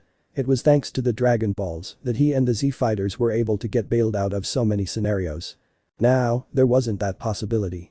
What happens now is what happens. And he can't do anything to reverse it.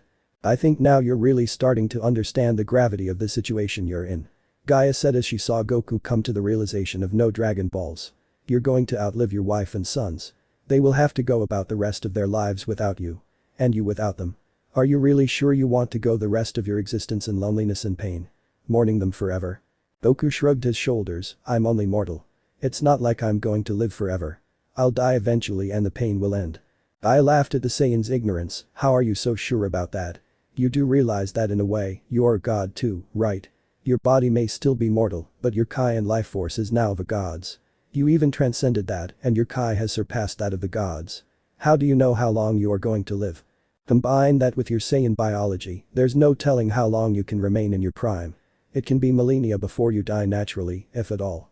And knowing you, you're constantly going to be training, pushing your body to the limit, getting stronger endlessly, fighting numerous opponents. Are you going to wait until someone finally kills you in battle? Time itself couldn't even kill you. Think about that.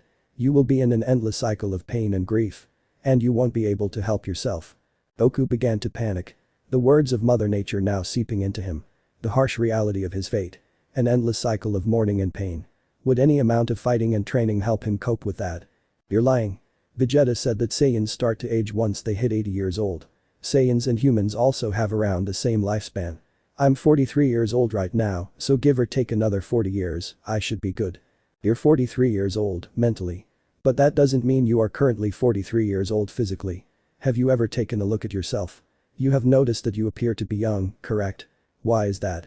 Vegeta was correct in terms of Saiyans under normal circumstances.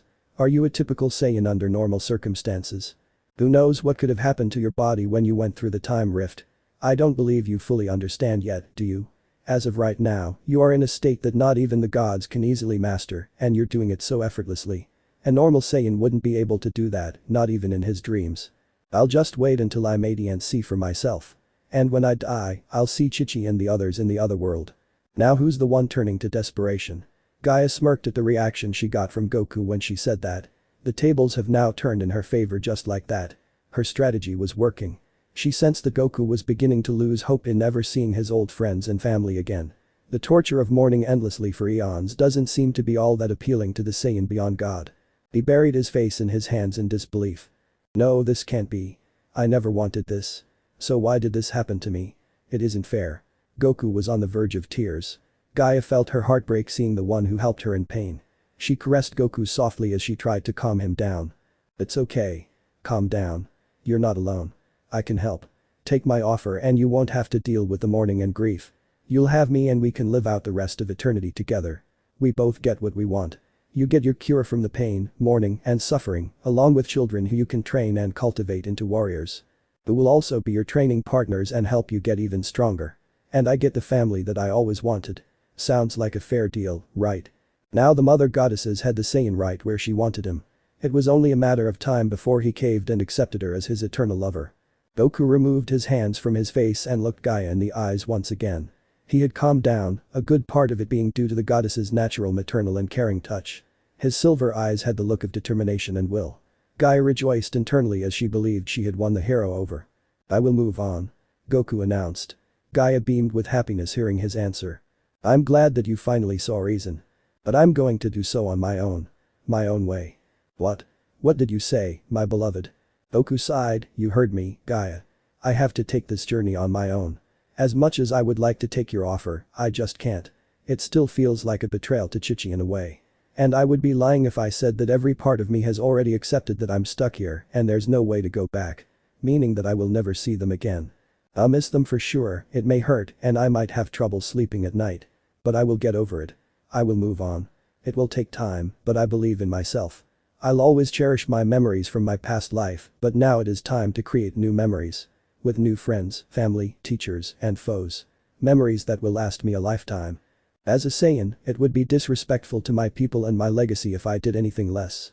Gaia stared at the Saiyan as if he had grown a second head. But Goku stared right back at her with his unrelenting resolve. His fire burned with a mighty passion and nothing in the universe could dare extinguish it. And Gaia knew this. You're making a mistake. Goku shrugged his shoulders nonchalantly, maybe I am. This might be the stupidest decision in my entire life. I mean, I'm rejecting a goddess. I think most men would call me stupid. I know for sure one would. Goku smiled as he remembered Master Roshi. He was a pervert, but he was an amazing teacher, and Goku knew for a fact that he wouldn't be the man today without his teachings. But Son Goku isn't his mutant Roshi. He's going to make the choice he believed was best for him. You're actually serious. I wouldn't joke about something like this. Gaia went down to her knees and began to sob, please don't leave me. I need you. You took away my pain and suffering. You gave me new hope in this life. You have no idea how long I have been waiting for someone like you. I thought I was cursed for eternity. Cursed to be alone with a violent and dysfunctional family that will never truly come to love each other and find peace. All of the damage they have done to the earth, fighting their reckless wars and destroying me emotionally and physically. If you go now, I might miss my chance and lose you. Lose me? Lose me to what? Goku was lost in Gaia's breakdown. He felt sorry for her, but he didn't quite understand what she was talking about. It seems as though there's a history that he still isn't aware of yet. Which makes sense, considering he just got to this world. Gaia laughed at Goku when she heard his naive question, you have no idea, don't you? No idea of what? You fool.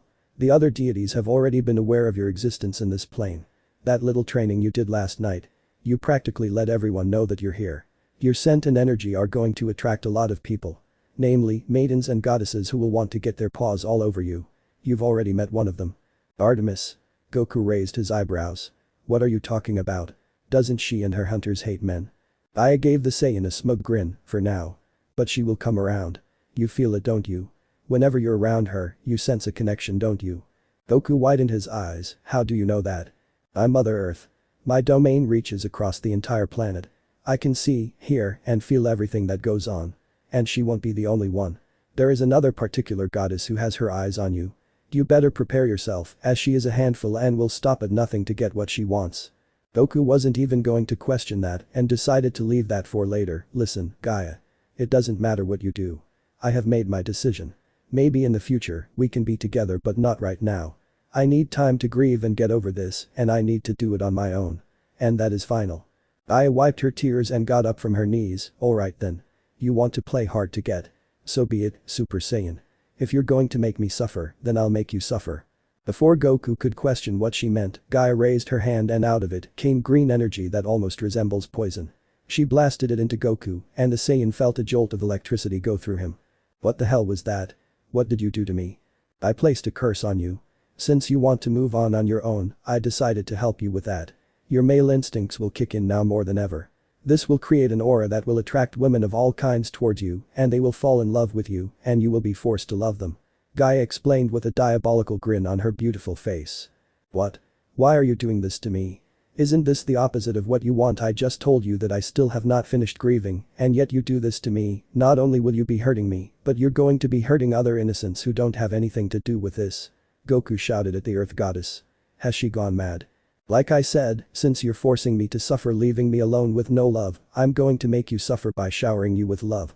Of course, I would prefer keeping you all to myself, but I don't mind sharing you, as long as you show me the love I desire.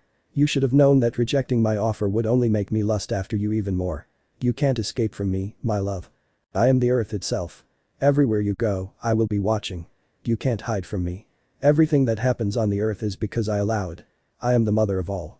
Everything has come from me, except for you. But I will have you, I don't care how long it takes. And if I have to force this upon you, then so be it. You're evil. Goku commented as he listened to Gaia's monologue. She was really going to do this to him, even after telling her that he didn't want this. What did he do to deserve this? Why couldn't she take no for an answer? Gaia shrugged her shoulders nonchalantly just like Goku did to her earlier, maybe I am. But that doesn't matter to me. You could argue the same for other deities. This can hurt a lot of people. Oh well. Too bad for you, I guess you're just going to have to deal with it. Be careful to not break any hearts, okay? Gaia laughed maniacally as she said that. Damn you. Goku yelled as he powered up. His white flames returned as they burned even hotter than last time. Get mad all you want. It's not gonna change anything. If anything, it just turns me on even more. I'm not gonna lift the curse. Unless of course, you changed your mind. Goku said nothing as he stared daggers at the primordial. His gaze did not leave hers. He knew that he was beat. She wasn't going to lift the curse no matter what. And there wasn't anything he could do about it. He wasn't going to try to beat it out of her. It would just be pointless. Plus, Goku wasn't that type of person either. Goku dropped his power and subsided his flames. Gaia smirked in victory, didn't think so. Fine. Have it your way. I'll just have to deal with it. But I'm gonna do it my own way. Even with your curse. I'll just see it as a challenge that I have to overcome, and I always overcome any challenge that comes my way. This will be no different. I'll just adapt and break my limits again and again until it's enough. Goku said with a grin as he showed that whatever Gaia did to him wouldn't faze him. Gaia sighed and shook her head, an unwavering spirit. But I can't really complain. It's one of the reasons I fell in love with you. Good. You know not to underestimate me. I never did. But know this. Sooner or later, I will have you. And it won't be me coming to you. It will be you coming to me. Gaia exclaimed. Goku chuckled, we'll see about that, Gaia. Goku turned around and began walking away from the goddess. It has been since meeting you, Gaia. But I got work to do. And I'm going to be keeping myself busy. So you might wait a while. The goddess coughed, I have all of eternity, son Goku. I waited for you this long. I can wait even longer. Good. I guess I'll see you around then. That was the last thing Goku said before he vanished. Oh, we will be seeing each other very, very soon. But let's see if you can truly slay my strongest son like the prophecy foretold. Goku opened his eyes to find himself back in his meditation spot. The animals were still there circling around him just like before he began talking with Gaia. He felt a presence that made him calm and happy. He looked across from him to find the goddess of the hunt, Artemis, sitting down staring at him inquisitively. You look different from before. Goku broke the silence with that observation. Instead of being in adult form, Artemis took upon the look of a 12-year-old, which was the main form that she used regularly. Yes. This is the form that I most often take upon. It is my 12-year-old form.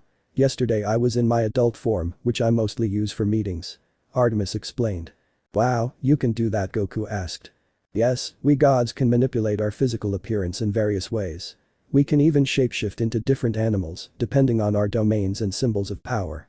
I see, that must be really handy. Goku remembered Oolong and Pure, who both had similar shapeshifting powers. That technique came out to be really useful quite a few times during the early days of Goku's journey, when he and the gang went looking for the Dragon Balls. Were you meditating? Artemis asked curiously. Yeah, why? When I came back from riding the moon chariot, I found you here, just sitting, without moving an inch. I called your name multiple times, but you didn't react. The wolves said to not disturb you until you were done. The rest of the animals said the same. It felt like all of your energies were aligned and you were becoming one with the surroundings. So I sat here and just waited. Just how deep were you into the meditation? It was a shock to the goddess that Goku was effortlessly meditating so well. It seemed like he had much practice with the activity. She never met a human so in tune with nature. Satyrs and nymphs would love him. Well, I grew up in the wilderness, so I pretty much always had a connection to nature. It's all I really knew. Not really surprising that I could meditate so well. Goku sat up, making the birds on his shoulders and other animals around him scatter. Artemis squinted at the Saiyan.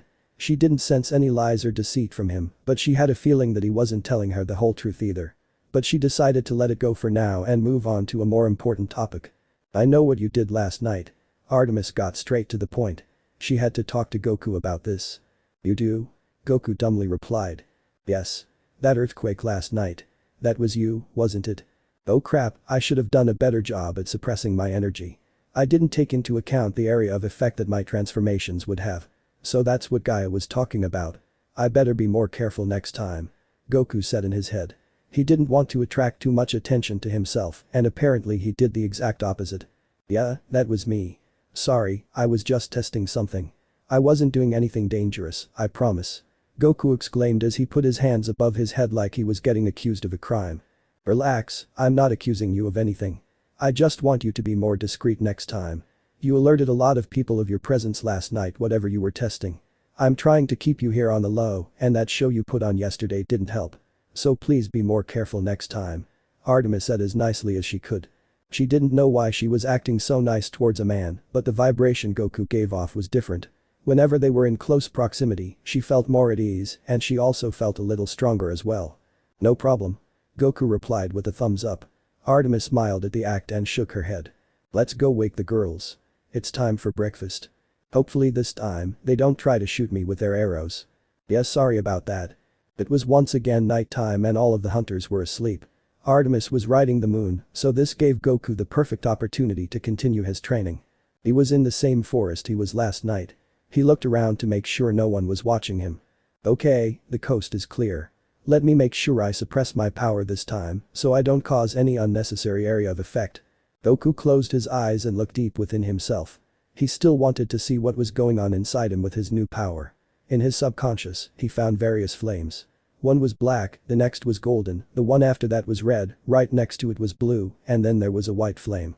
The white flame was the hottest of them all, while the black one was the dimmest. It was obvious to Goku what these fires were supposed to be. They were his forms. The black flame being his base form and the white one being Ultra Instinct. However, he had missed another flame. There was one after the white flame that he couldn't quite catch the first time. This flame was dark purple in color. And it was similar to the white flame, but it felt much more sinister and dangerous. It reminded him of Goku Black Super Saiyan Rose, but it wasn't quite the same. Goku tried to touch it, but it burned his hand. Yikes. That's hot. I might not be ready for this one yet. What could this new power be? I think I'll have to wait a while before I figure that out. But let me try something. Goku transformed into Ultra Instinct Toman. White flames surrounded him, but they weren't as hot or intense as mastered Ultra Instinct. He looked into himself again and saw that the white flame was currently ignited and running, but the others were dim and calm. The way I achieved Ultra Instinct was through clearing my thoughts and finding peace within myself. Letting my body move on its own. I achieved Super Saiyan when my calm heart was awakened through intense hatred and rage. When me and Gohan trained in the room of spirit and time, we drew out the power of Super Saiyan to its limits, and the aura that surrounded it was different. I think something similar happened in the Tournament of Power when Jiren threatened to kill the members sitting on the stands. But it was the reverse. When I allowed rage to take over, it drew out the limits of Ultra Instinct and replaced it with a new white hot flame aura. Now if my theory is correct. Goku grabbed the golden flame and put it on top of the white flame. The two flames swished around each other for a few moments before Goku started to feel a change. The Saiyan began to feel angry as he did when Frieza killed Krillin, attempting to recreate that feeling of going Super Saiyan for the first time again, but this time while doing it in Ultra Instinct Toman and maintaining it. Goku's hair spiked up and turned golden, signifying that he turned Super Saiyan. But when he opened his eyes, they weren't the usual teal color of the form. They were silver. I'm a genius. The end.